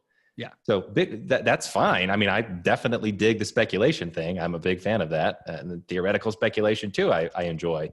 But when you have a goal of let's be digital cash for the world, then you don't necessarily want just the speculation on smart contracts and stuff. So it kind of reminds me of a startup that's like, hey, we put together this team of all these really cool technical people, and we're playing around with some really cool tech. But there's not a clear business model. Like, okay, what's the business model? What are you doing with the tech? What's the goal that you're trying to hit by what timeline? And that's unclear, but it's like a really fun group of technical people. Smart contracts are an excellent example of this. They're really cool technology. They're complex, intricate, beautiful, amazing mathematics. They will impact the world in some way, but how big a way? I mean, it's not clear to me. Like, Ethereum has a bunch of hype around it, but in terms of, at the end of the day, how much value is being concretely created in the world because of complex smart contracts? I don't think it's very much right now. Excluding the token usage for Ethereum, where is the value creation? Would you guys agree that scalability is an even more fundamental problem? That, according to their own admission, Ethereum as designed simply does not scale, and it does not seem to be the case that shifting over to a proof of stake model is going to solve those scalability problems. I'd like to hear your thoughts on that. That's my position. From an outside standpoint, not being super technical and not following Ethereum closely in the last year or two, especially, it definitely has the appearance of not a lot of confidence in scalability, or maybe they're just more honest than other chains and they don't pretend that they can scale more than they can. But also, like, a lot of unknowns and instability at the protocol level. Like, I feel like every time I hear about Ethereum, it's like some new thing is going to roll out. It may or may not work. It may have bugs. Like, it's a lot more unstable, and it makes the whole BSV like lock the protocol in stone thing, right? Whether we already debated last time, whether that's even possible and what that means. But that whole approach is like the opposite. It seems really attractive versus, like, I just feel like Ethereum is too open-ended perhaps. But Steve, Derek, you probably know more about it than I do. Yeah, I don't trust it right now, but it looks interesting. I'm not a maximal, or I'm a maximalist in an economic sense, but I'm not like a moralist about it in the sense that I don't think they should try this stuff. I'm just not really paying that close attention to it right now because I'm much more interested in just digital cash right now than theoretical, sort of smart contract applications. That stuff has never overexcited me, so I don't focus on it too much or follow it that much. Yeah, I have a small group of developers that I listen to and talk with when I really need to try to figure out some technical stuff. And they have said that Ethereum definitely has scalability problems. It's kind of built into it. So I guess I'd put it this way. Ethereum is not going anywhere as a platform. I'm not sure if its current market cap, let's say, is justified, because I think there's a lot of speculation that Ethereum might be like the next Bitcoin, except you can do more with it, which if you can have Ethereum fill the role of digital cash, then yeah, it can be this incredibly valuable thing. And price could go way, way up. But if there are fundamental scaling problems that prevent it from being digital cash, functional digital cash, then I think that's a big issue. So here's what's funny. it seems like if you pay attention to just kind of like, I don't know, mainstream crypto world, even the advocates of BTC and even some of BCH would say the same thing about theirs. Oh yeah, well, it doesn't scale. There's fundamental scaling issues. Well, it's never going to reach actual worldwide scale because it, you know, it can't raise the blocks, whatever. BTC has certainly basically embraced that. Yeah, it doesn't scale. That's why we need to build something else on top of it. BCH is a little bit of that. Some parts of the community are kind of like, oh, of course it won't ever fully scale.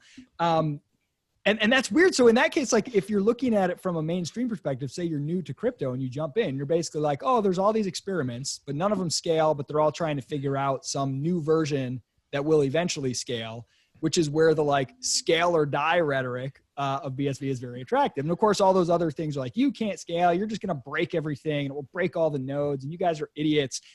And it's like, well, maybe, but like trying to fly to the moon might blow up a bunch of rockets and break a bunch of shit too. But I'm way more compelled about the person that's like, get to the moon or die, than the person that's like, okay, we got to just really slowly get up to the ionosphere. And then we're going to wait a couple years and, 18 months. And we're going to have some new technology that doesn't yet exist that will get us to the moon, you know?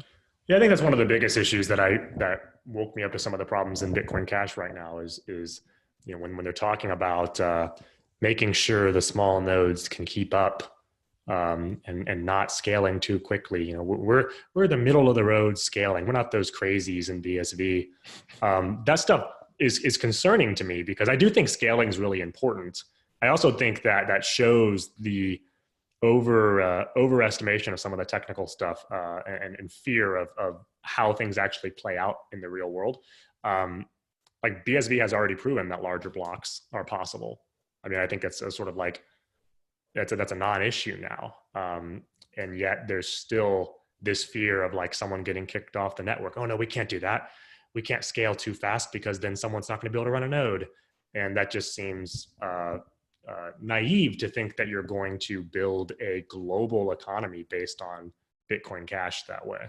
Yeah. Well, and we're 10 years in. And so the argument of like, well, of course, eventually, but we're so far from that. It's like, how far from that are we? Yeah. How far from caring about worldwide levels of scale are we? If you look at great startups, the Facebooks and the Amazons and whatever, you know, they hit a parabolic growth point at some point.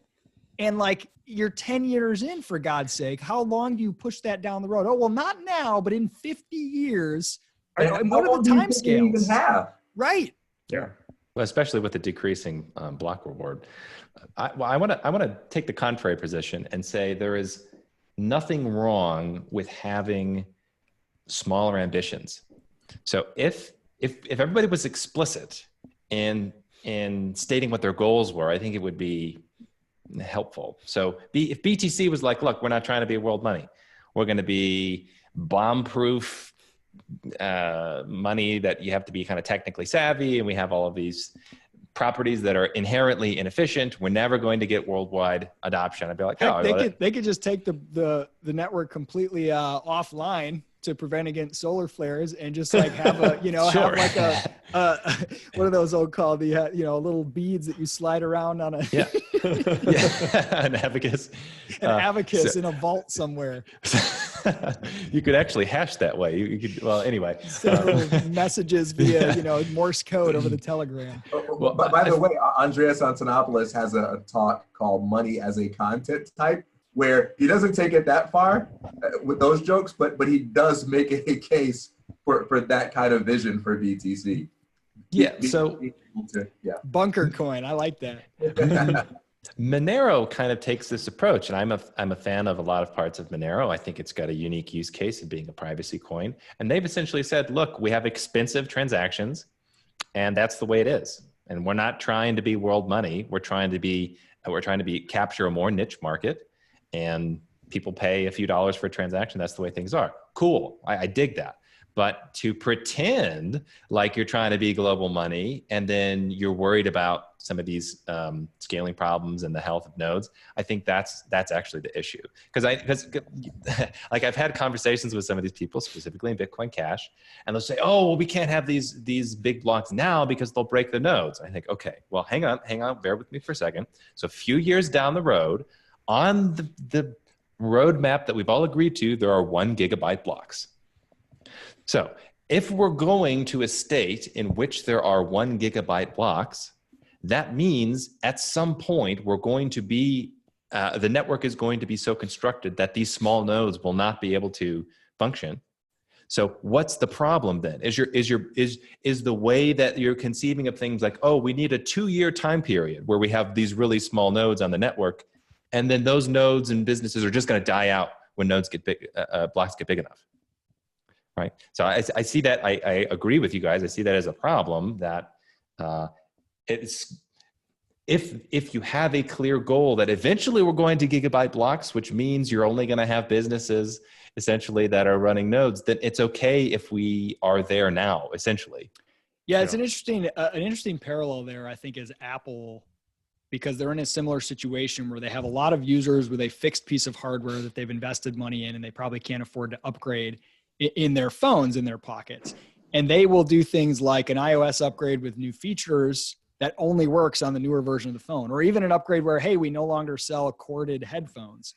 And you don't want to go so far that you alienate everybody, but they're willing to say, look, we're valuable enough that we know we can push out this new iOS and all the old phones are going to suffer a little bit because of it. And that's okay, because they're not our current customer focus. We're trying to grow. We're trying to go into the future.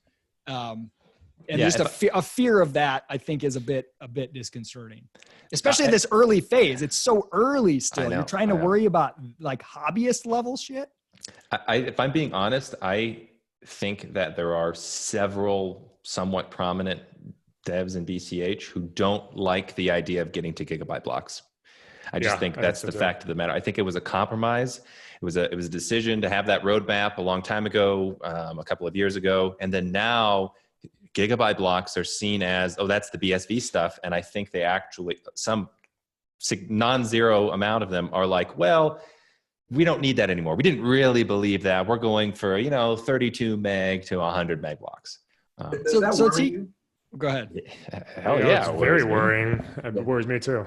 Yeah, that's the most bearish thing on BCH to me. TK, I want to ask you with Steve's, I love Steve's point about, because I can relate to it very much with with startups, of niching down and saying, look, we're going to own this, whether that's all you ever are or whether that's your initial entry point into the market. It's a clear, defined niche that you can absolutely dominate. And then if you want to expand later, fine. In a world where maybe there's a lot more coins that are niching down, do you see the BSV approach as being like a startup that's like, hey, we're going to build a platform that literally does everything from day one? And it's like, well, okay, your odds of succeeding at that are really low because you're trying to do too much. Pick one really tiny, tiny niche and go win that. Do you feel like trying to be we're all data storage, we're all universal cache, we're apps consumer facing, we're enterprise, we're everything. Don't worry, it can literally do everything. And everything that you think that it can't do, I've already patented anyway. Does that worry you? Is it too big of a vision that means you're not going to be focused enough to win one niche with total domination? Yeah. So, I think when you hear people in BSV say the Bitcoin, like everything can be done on Bitcoin, that's not necessarily like the statement of a business model, but it's the clearing away of the very misconception that gave rise to the altcoin market, right? I mean, so this idea that we need Ethereum to be a world computer in order to do on-chain application development is based on the assumption that we can't scale Bitcoin. And so I think it is very important to say it can all be done on Bitcoin. And that's the foundation for getting to the niche stuff, because the way you set up the platform is you make it possible for people in the marketplace to compete with each other and determine what the best niche is. So you don't have Calvin or Craig saying, hey, the area that we want to niche down and succeed in is, weather data, or the area we want to niche down and succeed in is this or that. You create the space where people can come on, they can develop businesses on chain, you can incentivize them to do so economically, and they can compete with each other, and you allow the market to decide. So I don't think BSV is just sort of taking an approach of let's just try to do anything. It's let's make everything possible, and the market will determine what works. Yeah, I want to piggyback on that. I generally agree. And it comes down to the actual capacity of the platform, because it's probably the case that the startups, when they bite off more than they can chew, it's you could kind of think of it as for technical reasons or like logistical reasons, you actually can't do it. You don't have the resources to do all of that. It doesn't work.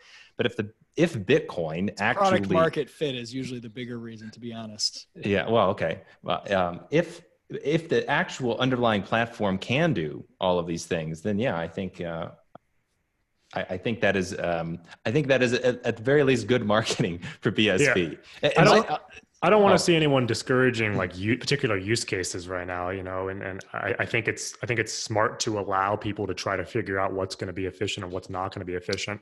And this is where the analogy between a company and a protocol probably breaks down, because there's an old saying, I think it was Bill Campbell, who's like the godfather of all startup VC stuff, just brilliant.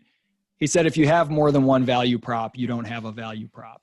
And I think when you're trying to create a new company, especially a consumer-facing company or whatever, that's absolutely true.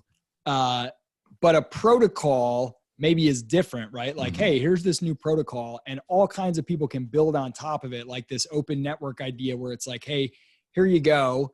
Now go ahead and play with it and experiment with it. You know, the analogy breaks down to a degree, but there is still something to it. There is still something to like, okay, what is this thing? What can it do for me? And if the answer is everything, then the answer is, I don't know how to make it sound valuable to you, you know? Well, the answer doesn't, I mean, with Bitcoin Cash or Bitcoin SV, I mean, I think the answer for most people in the beginning is just going to be, you know, investment or I guess just digital cash. You can use it as cash. I mean, that's the foundation. And now what you can do besides that is, I don't think anybody necessarily even needs to know all of that. I think that's the beauty of a market, is that I don't really care what other people are doing, and I don't want to even know. I only want to know about the things that are valuable to me and the people that I'm trading with. And I see Bitcoin as a market, as an economy, not and so that's how I tend to analogize it. Yeah. And so when I'm thinking about that at scale, is I don't want to have to care or think about any of that stuff. I just I want people to do what they want to do with it. And that's why I like BSV's approach. And I like Bitcoin Cash's approach just to some extent less, because I see, the idea that mindset. The idea that you as a part of the community or a supporter of it, to increase its value, have to go around policing people and telling them not to do spammy things. Like, that seems like a terrible design. It doesn't work. It can never work, I think, at scale. So I think the only way we're going to see if this can actually work is if we allow it to actually function as a market. And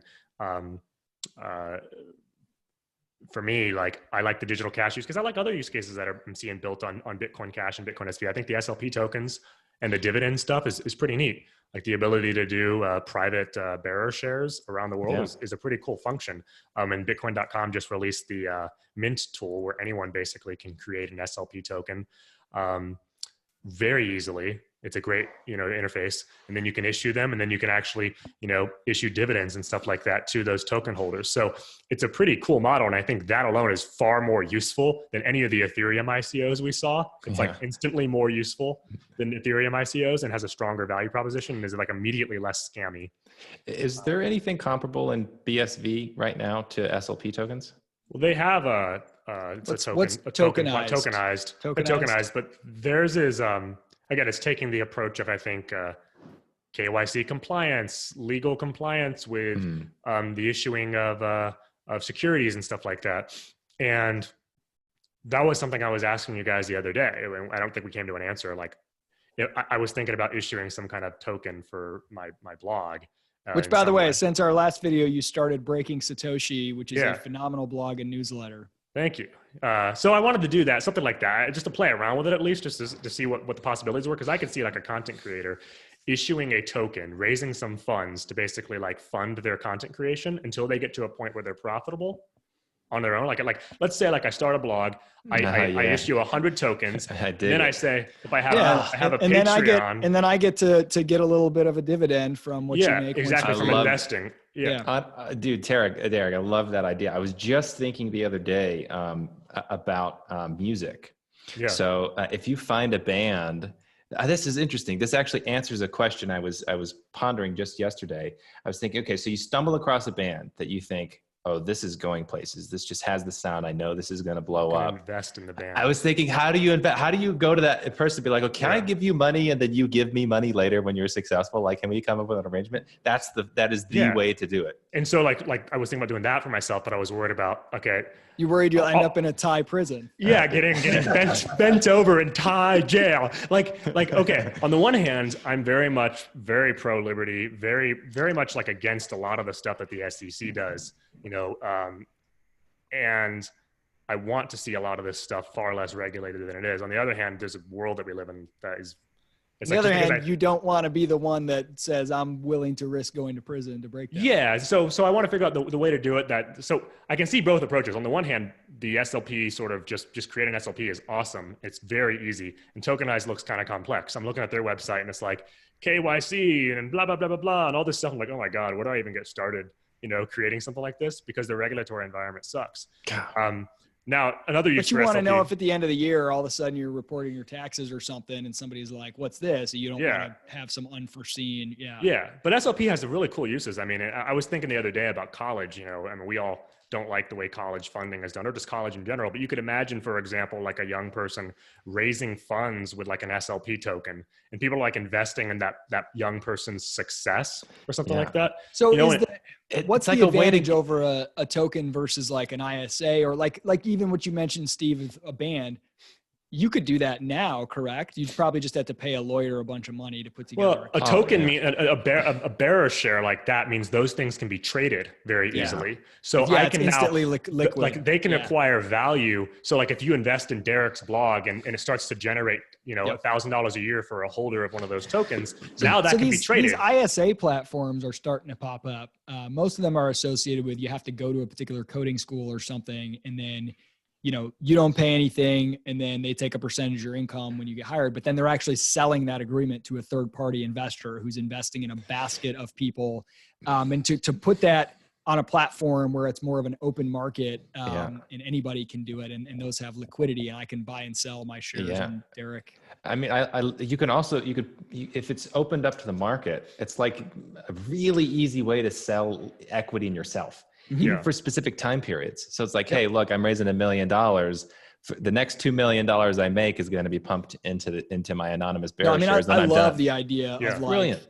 You could do anything. You could say, I'm going to sell, 5% of whatever I have when I die, you can have, or I'm going to sell 5% of my income during this 5-year period or whatever. You got sell fractional shares of your house. Now, again, all these things are possible without blockchain at all. Yeah. They have a very high legal getting them set up cost, and then the liquidity is very low. Well, yeah. And how do you distribute them? What do you and there's call no up transparency in price. There's no market that's showing you the price of these things. But how do you trade these assets? It's like you tell your friend, hey, you can invest in me, call my lawyer and get this token and keep it in your safe, versus you issue a token online. I mean, it's there like are a billion times easier. Who are doing this right now, who are like publicly traded human beings, but yeah, so there's some interesting use cases. I mean, I think it's really exciting, but you can do it on both. I think. I just think the approaches are probably a bit different. And again, I'm very pro freedom, but I'm also practical about the reality that we live in. So I'm always curious which approach is going to make more sense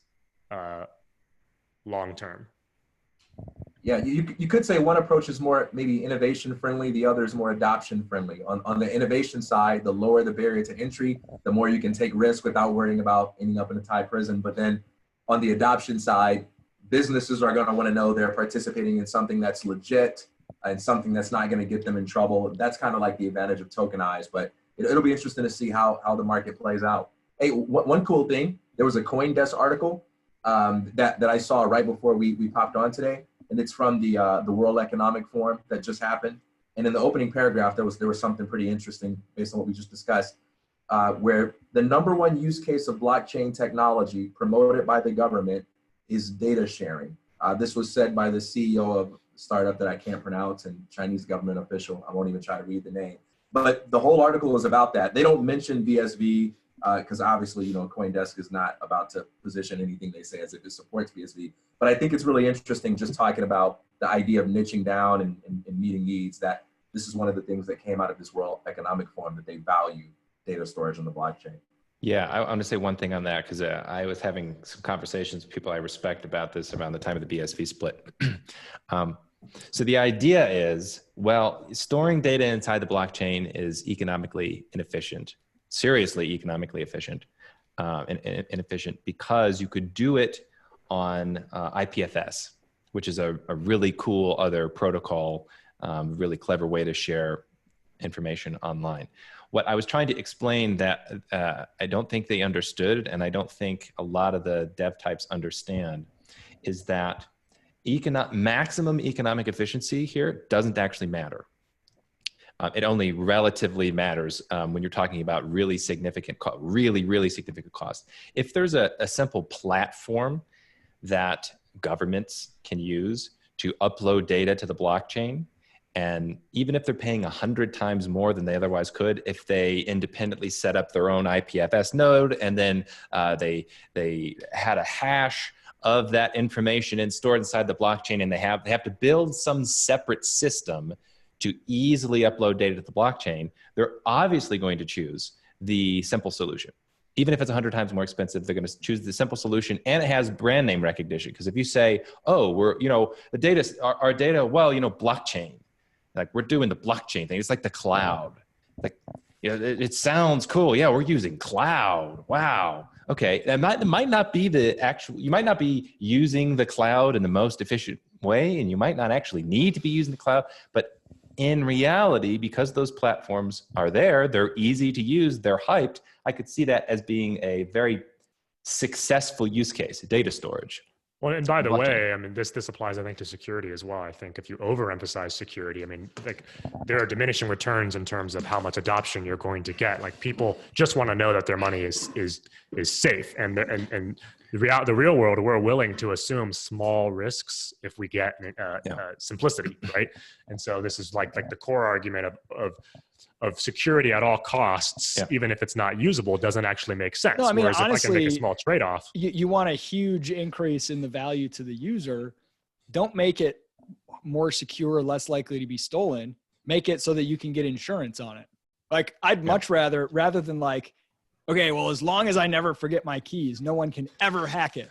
I don't care about that. I want to be like, okay, well, it's probably not going to get hacked, but if it does, can I call somebody up and be like, hey, will you refund me what I lost? Like, I'd rather have insurance of some kind than I would perfect high-tech security in some cases. Yeah, absolutely. I just had this conversation about PayMail because I think PayMail is a really cool idea on BSV. I wish we could steal it in BCH. I think the user experience is a lot easier when regular users don't actually see Bitcoin addresses. They can use email addresses. And some of the responses I got, well, it's insecure. You just have to trust that money button's not going to take your money. That's fine. Okay, that's true. So it is with Coinbase as well. Like one of the most important crypto companies ever. You have to trust that they don't steal your money. Yeah, but that's okay. I mean, it's like, or Gmail. Gmail, I think it was a good platform for having people use email, and yet Gmail could run away with your emails. Yeah, but no, it's like, look, we're talking about, you always have to trust somebody. I would rather trust the incentives of a business like Coinbase than trust my own brain to not lose my 12-word seed phrase or something. But the answer is in the synthesis here. Okay, I'm going to be a Hegelian. So the security focused people are right in insisting that we have the option. Yeah, to not use centralized services. It's amazing. Like actually, for me, the way I'm thinking about it, because it's partially political, I'm thinking the value prop of Bitcoin is so great and politically can cause the world to be a freer place because you always have the option to hold your keys yourself. Nobody can take it from you. They can't confiscate it from you. You can go through those extra steps to write down your seed phrase in 6 different places and send it, and you can lock it down. You always have that option, and you don't necessarily with other currencies. But best to have both worlds. You have the option to lock it down, take your money out of the system, and put it under your mattress. But also, regular people have don't have to do that. You're not forced into one way or the other. So, all right, what have we not hit on that you guys want to chat about before we wrap up? Peter Schiff, this book about Craig Wright that's supposedly coming out and preemptively banned. I don't know. What else? Well, the Schiff stuff was kind of just related to what we're talking about. That's an easy one. I mean, it's just funny to watch people, ha ha ha, you idiots. You are so stupid. You lost your money. I mean, first, just from a marketing perspective, what does that signal to someone who's like, hey, I'm thinking about getting into crypto. And there's like 3,000 people calling you an idiot because you lost money. Yeah.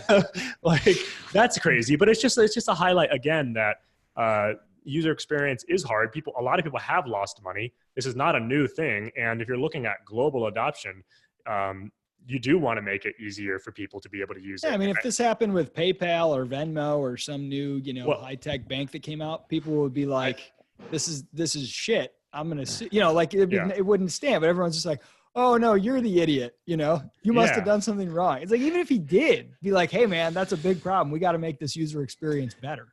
I'm going to be a little conspiratorial. I'm not sure about Peter Schiff's goals here, right? Sometimes I listen to Peter Schiff talk and I'm like, bro, you're kind of playing fast and loose when it comes to Bitcoin. And so the fact that he owns Bitcoin and was like sitting on Bitcoin despite publicly shitting on it makes me a little skeptical. Like if he's trying to he was given it by Voorhees.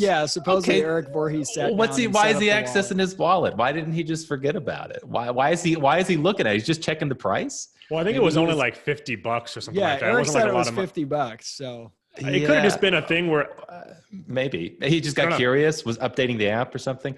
Why do you care? Yeah, it could be both. I mean, I think I could totally buy the conspiratorial angle that. But I don't even care. It's It irrelevant. doesn't matter because he's absolutely correct. Like Still correct. It is scary to use as a consumer. It's terrifying. Especially when there's even splits and seeing forks. a 12-word seed phrase and notifications say, back up your wallet, and then you click on it and it's like, store these series of 12 words somewhere that you won't lose and no one else will ever see. Don't store them on your phone. Don't take a screenshot. You're just like, what is this? This is terrifying. And he's got a point. Yeah. I don't know. I'm definitely in middle ground here because you could say the same thing about cash. It's like there are actually unspoken rules that we have about cash. Don't leave it out on the ground. It's like you're trying to teach somebody how to use a new type of money. You got to have some rules of the game that they have to follow. So I think there's a middle ground here where it's like the 12-word seed that might be, if you're going to be owning the keys yourself, that might be a cost that people should be expected to pay. Just like if you're going to be walking around with a wallet full of cash, but this is what the problem is because people aren't out there saying, hey, if you are scared of having your money in a bank because you don't trust them, then you should use Bitcoin. And only that kind of person should use Bitcoin. If that were true, great. But if it's like, hey, everybody should get some Bitcoin or whatever, there already is established rules around anything that you set up that you have a login and a password for. There's I forgot my password protocol, and everyone always knows that they have that fail safe, and you don't have it in Bitcoin, and that's a terrible user experience. But it's not true because this is where I'm a little conspiratorial. I think he was using blockchain.info, which does have a recover my wallet feature, and they do it in a clever way where they don't actually have your keys. They like kind of store your encrypted wallet, and they have an identifier that you can get a copy of your encrypted wallet. So I know this because I've used the service before. You can actually request them to resend essentially the code that you can access the wallet. So it might be possible that like he pulled it up, it had some weird corruption on his phone, and all he had to do was contact blockchain.info and he gets a new copy of it. It's not a problem. Yeah, he might not know, but then. But what do you think normal people think when they see him say, oh my gosh, I lost all this, and everyone says, okay, boomer, you're an idiot. I agree. Right? Versus if somebody tweets like, hey, I don't know how to use my Netflix account. Like, we all know what that is like, and we'll all make fun of them. But this is I totally agree. Everybody doesn't feel comfortable with it. Two separate issues. I'm on your side, Peter. I have no idea if you're making this up or not, but I think the response to it is insane. Yeah. But the response to it is definitely insane. Yes, I could totally agree with it. But the actual facts of the circumstance, I don't think we have enough information to be like, oh, this is a demonstration that this, the Bitcoin systems as they exist failed here. I'm not sure that that's the case. He might have been a little premature, a little bit of theater going on with the actual issue. I mean, it is a scary thing. Like, I had a bunch of my stuff in Copay for a long time. And then I remember all of a sudden finding out, I saw it a month later, and it was like, don't update to the newest version of Copay because someone can steal all your stuff. There's a bug. That was, and it's like, yeah, I don't even like the idea that stuff is on a physical phone, and there's a lot of stuff that I think that's an opportunity. The market has massive opportunity there. Like, become a third party that says, hey, we'll be your password, we'll be your seed phrase vault, and you pay us a $5 a month subscription, and we can't access it personally, but you'll get your seed phrases from us if you ever need them, blah, blah, blah, blah, blah. Like, there's a lot of opportunity there, not to make fun of people. Yeah, when I went through the process of splitting or trying to get access to some additional BSV that was stuck in some addresses the other day, I mean, it was a real pain in the ass. I mean, it was a real nightmare, and I figured it out. I mean, because I'm already, understand the software pretty well, and I understand how it works. But I was imagining as I was going through it, my God, like, if I could not explain this to someone in a very easy way, and basically the vast majority of people I know who own Bitcoin or who want to get into Bitcoin would have no clue what to do.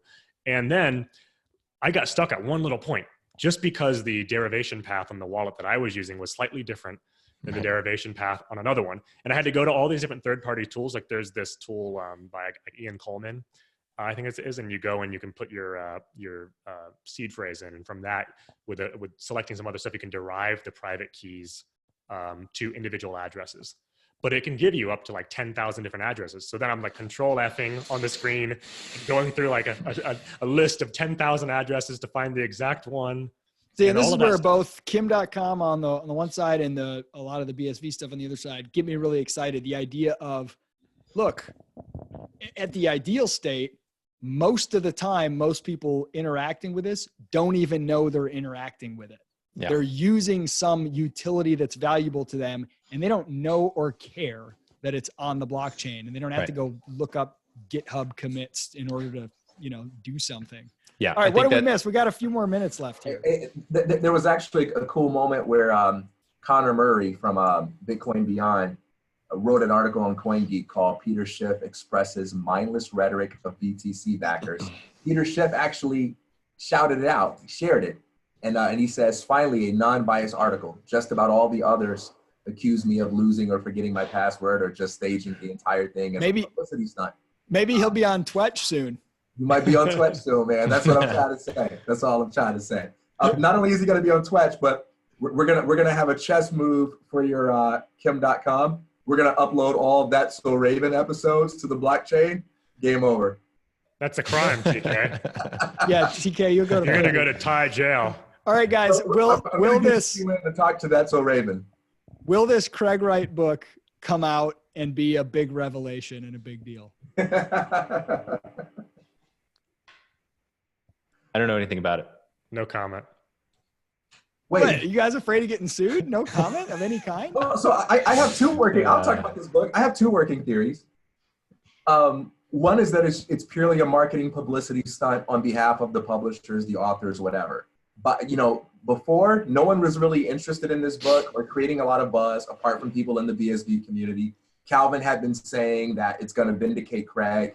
Now, by pulling it, it creates all these conspiracy theories, and now BTC people are really interested in it. No doubt about it that if they release this book a month or two down the road, it's going to sell way more copies as a direct result of this controversy. No doubt about it. By the way, I went to Amazon this morning. I think it was still listed on Amazon for pre-order. I don't know what that means. I don't know if there's. I don't know what the policy is for removing stuff. How fast that happens. It's been banned, but we'll still take your money for a pre-order. Yeah, because that seems really dubious to me. I mean, but I guess I don't know if they charge you right away or they charge you later. But I did see it was still on pre-order, so I could buy the idea that it's some sort of marketing stunt. I mean, I'll buy the book and read it. I'm excited to read it if it comes out. For sure. I was disappointed to see it taken down if it actually is taken down, just because. I don't know. I mean, it's the most, I think we've all expressed, it's the most insane, wacky, zany thing. Regardless of what the truth is, that's one of the most fascinating stories ever. Yeah. I completely reject the narrative, though, that it was pulled because of a fear of being sued by Craig Wright. I reject that because, one, Craig Wright is adamantly against the Satoshi affair, even though I think that book makes him look good. He doesn't seem to like it, and there's no litigation issue there. Secondly, Calvin has been talking about this book and has been the main person pumping it up, and they've been very cooperative with them, working with them. So I don't think it's about that at all. I think there is something, if it's not a marketing stunt, then there's something suspicious going on in the background. So TK, I got a question for you. So at the beginning, you were talking about how great it would be if we could unify the BCH and BSV communities. I agree. I think that would be amazing. And there's no putting the chains back together. I said how great it would be if we can get Roger there. Well, yeah, okay. So that's kind of what the you just want about. Roger. You don't want anybody else. I understand. Everybody else. I understand. So Ben would not appreciate my use of we. Sorry. No. Read what I said.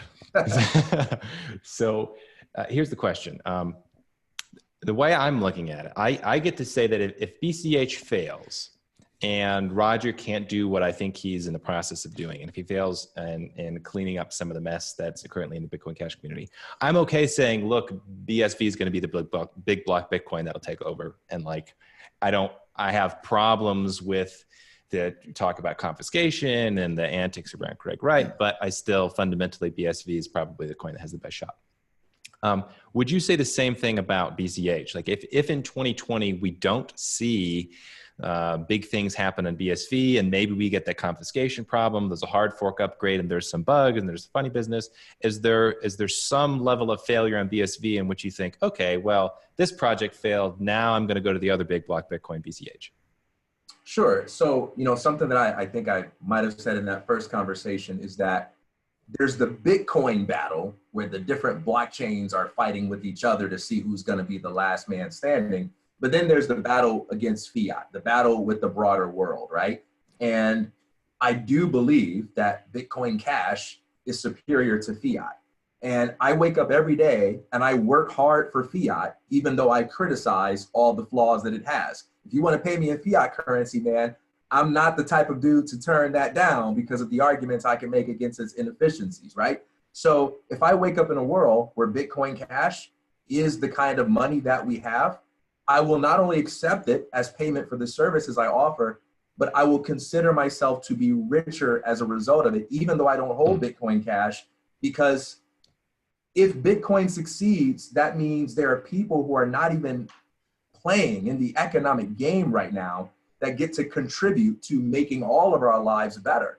So like the real wealth that comes from Bitcoin is not from hodling. It comes from the economy as a whole being a richer place. So I've got no problem whatsoever. If BSV fails and it's dead and done and BCH is the winner, I have no problem with saying, hey guys, I was totally wrong. I truly thought BSV would dominate the game. It looks like BCH won. All right, let's make that money in BCH. I don't think I'll be saying that, but hey, I'm willing to say it. What about specifically, we'll put the time constraint on it. So we say at the end of 2020, it doesn't pan out the way that you're predicting this year, or are you going to say, okay, now I'm more bullish, or do you still think long-term BSV looks better?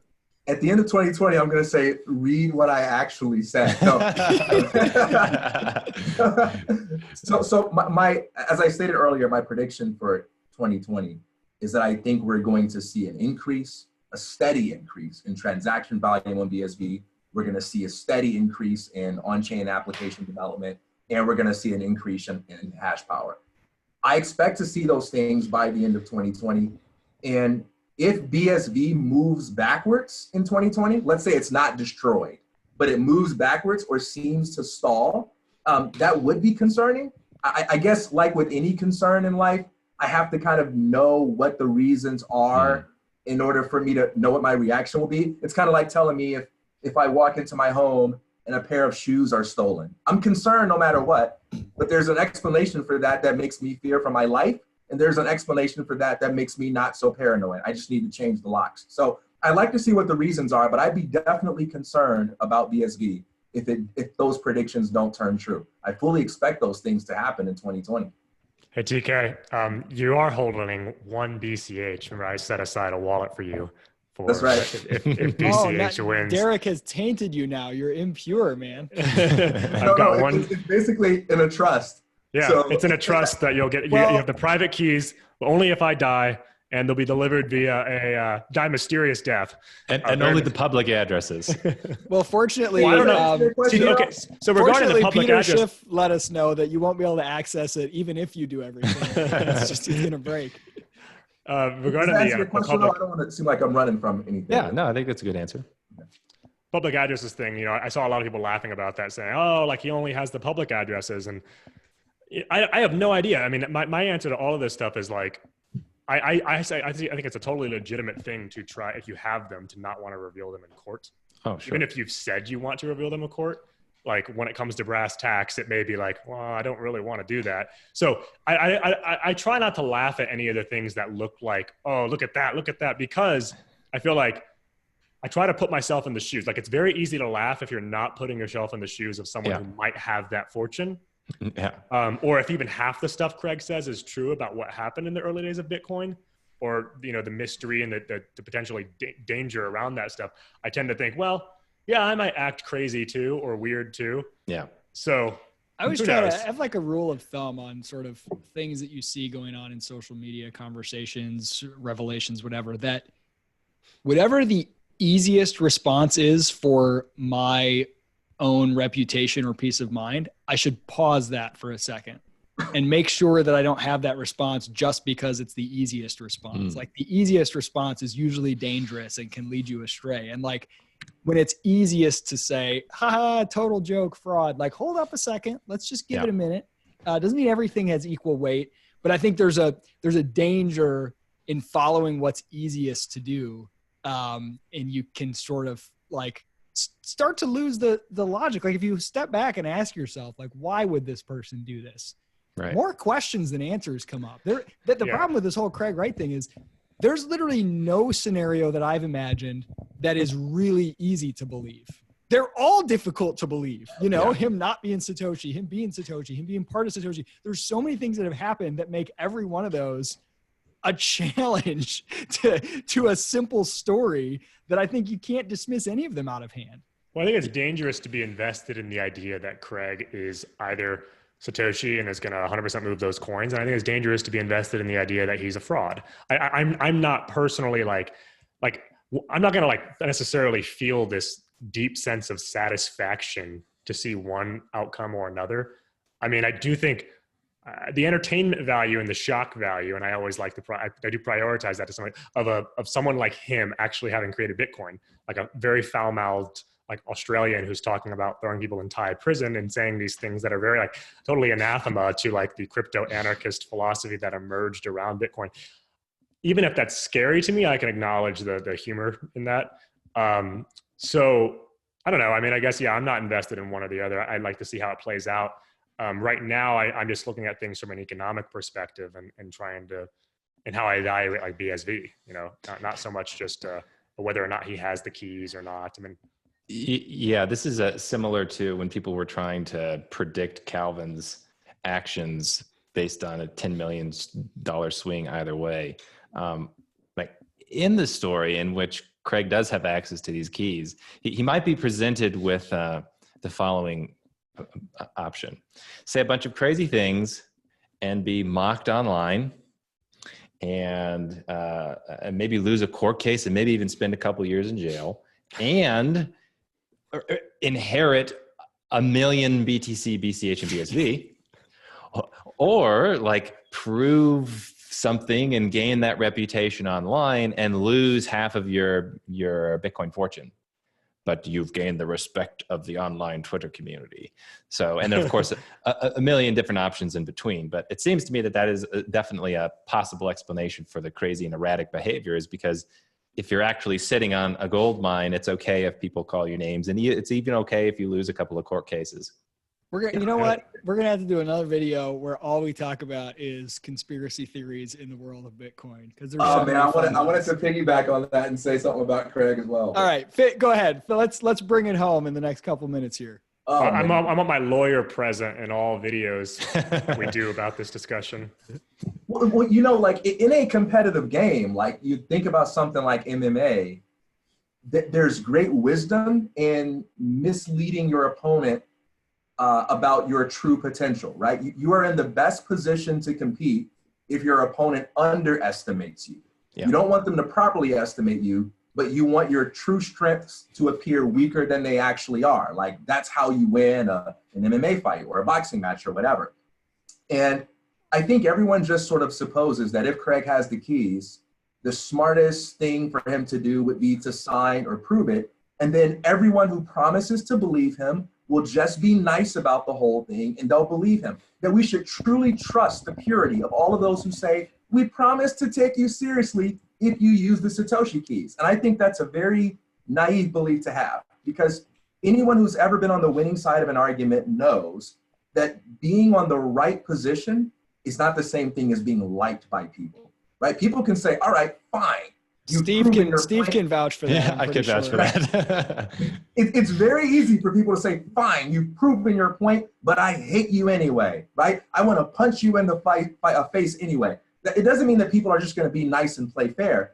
I think that if Craig were to show his hand and move those coins or prove inconclusively that he does have them, I believe that it would be so easy for the BTC community to come together and in the name of the greater good, freeze the Satoshi wallet or do something that stops him from accessing or moving those coins. I don't think that's hard to believe at all. Well, there's no question. I think there would be a move to do that. And it'd be very easy to sell once Craig proves it, right? You can't sell that narrative right now. If you try it right now, you've already doubled down too hard on the position that he's a fraud and you can't take him seriously. So you can't sell that right now because we don't know who Satoshi is. But if he does that, then all you got to do is just say, this guy is clearly lied anyway.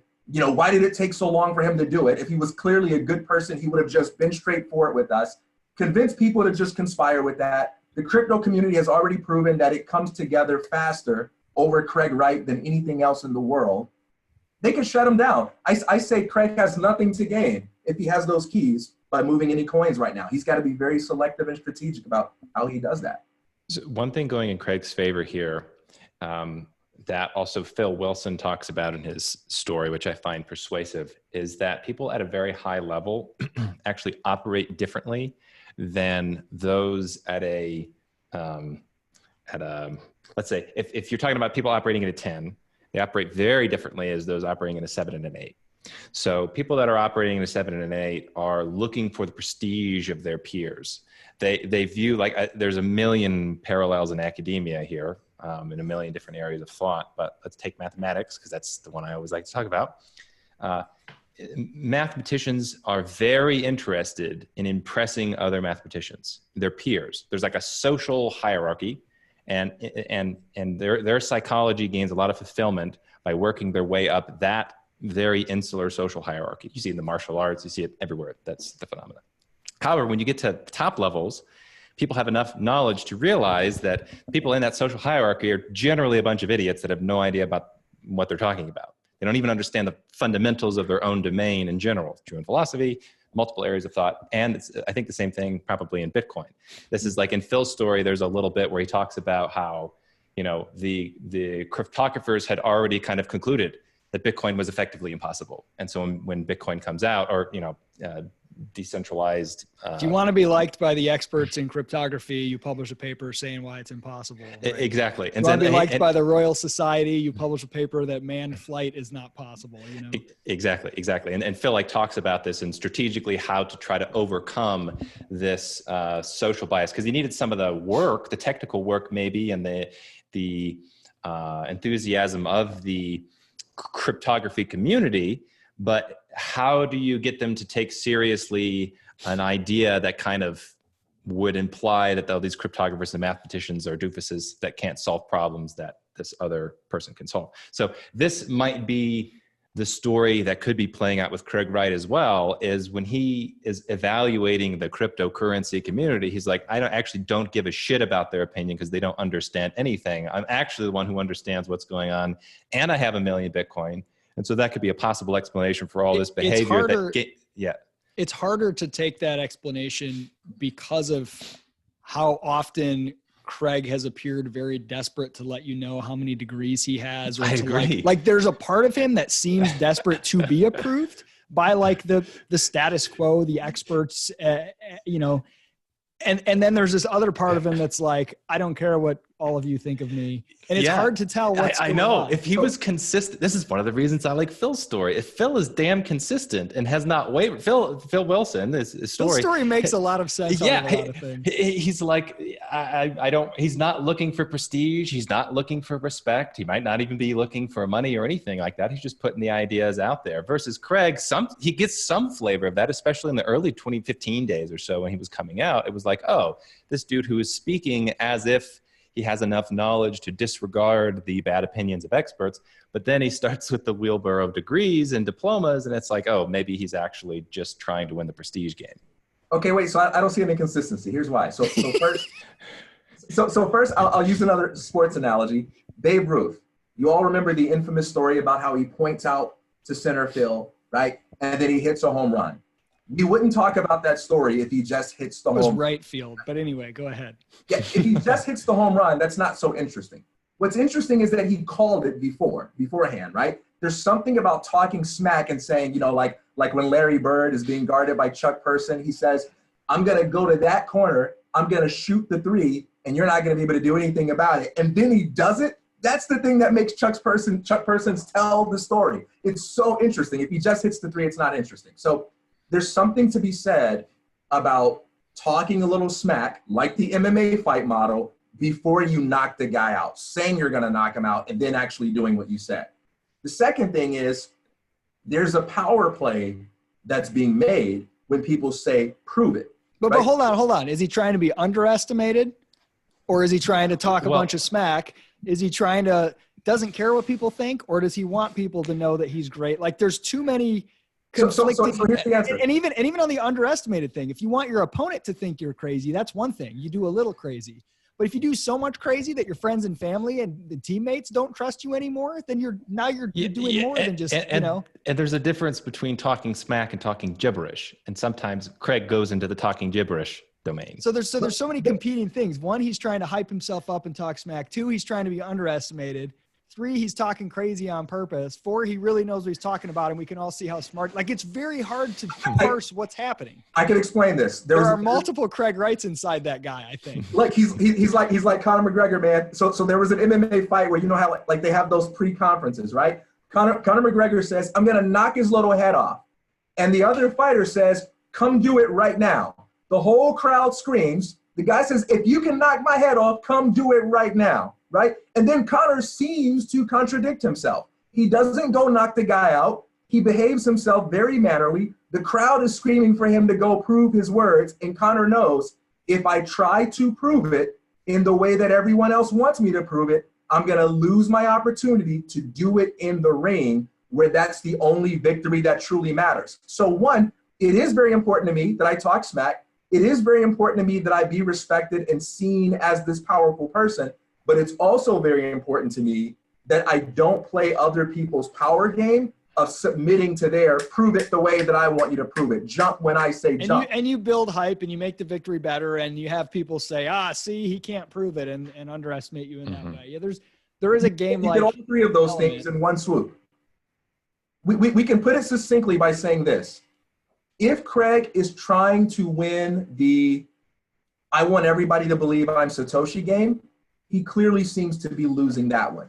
But if Craig is playing the I want people to underestimate me game, so by the time I achieve the real victory, it's too late for them to stop what I'm doing, then you can make an argument that he's actually dominating the game right now. Yeah. But, I mean, God. I was just going to say, I just think as a general principle, I mean, I think it's just dangerous to assume you know the person's motive or the person's motives are like your motives. It's also dangerous to assume anybody acting crazy is always playing 11D chess. Yeah, totally. Totally. Yeah, I know. And that people, I mean, in Bitcoin, you're talking about this intersection of finance, banking, governments, NSA, cryptography. So who the hell knows what types of incentives and threats this guy is responding to behind the scenes?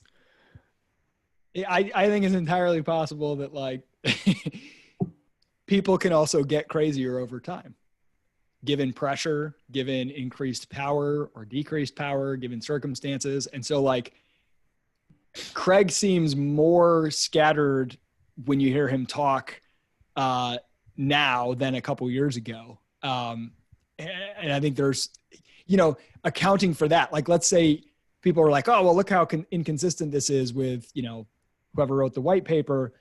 That's true. It sounds very different from Craig Wright. But I also don't discount the possibility that it's not the same.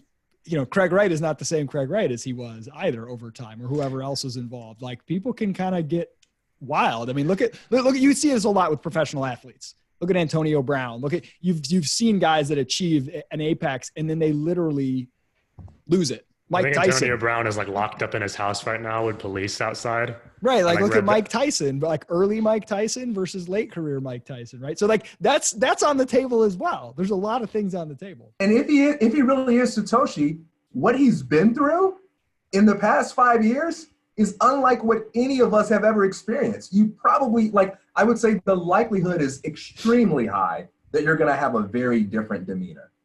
Probably going to feel really ticked off.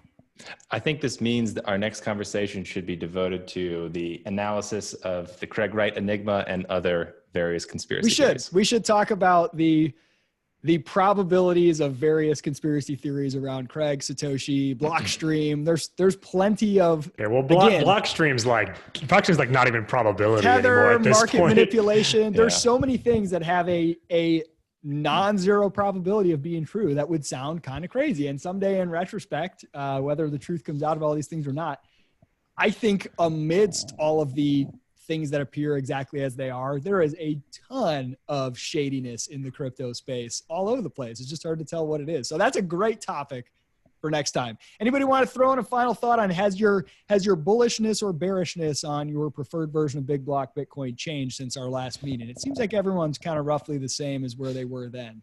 That fair? Yeah. Yeah, I mean, right. I'm pretty much the same. All right. This has been fun, guys. Until next time. Thanks, guys. Thanks.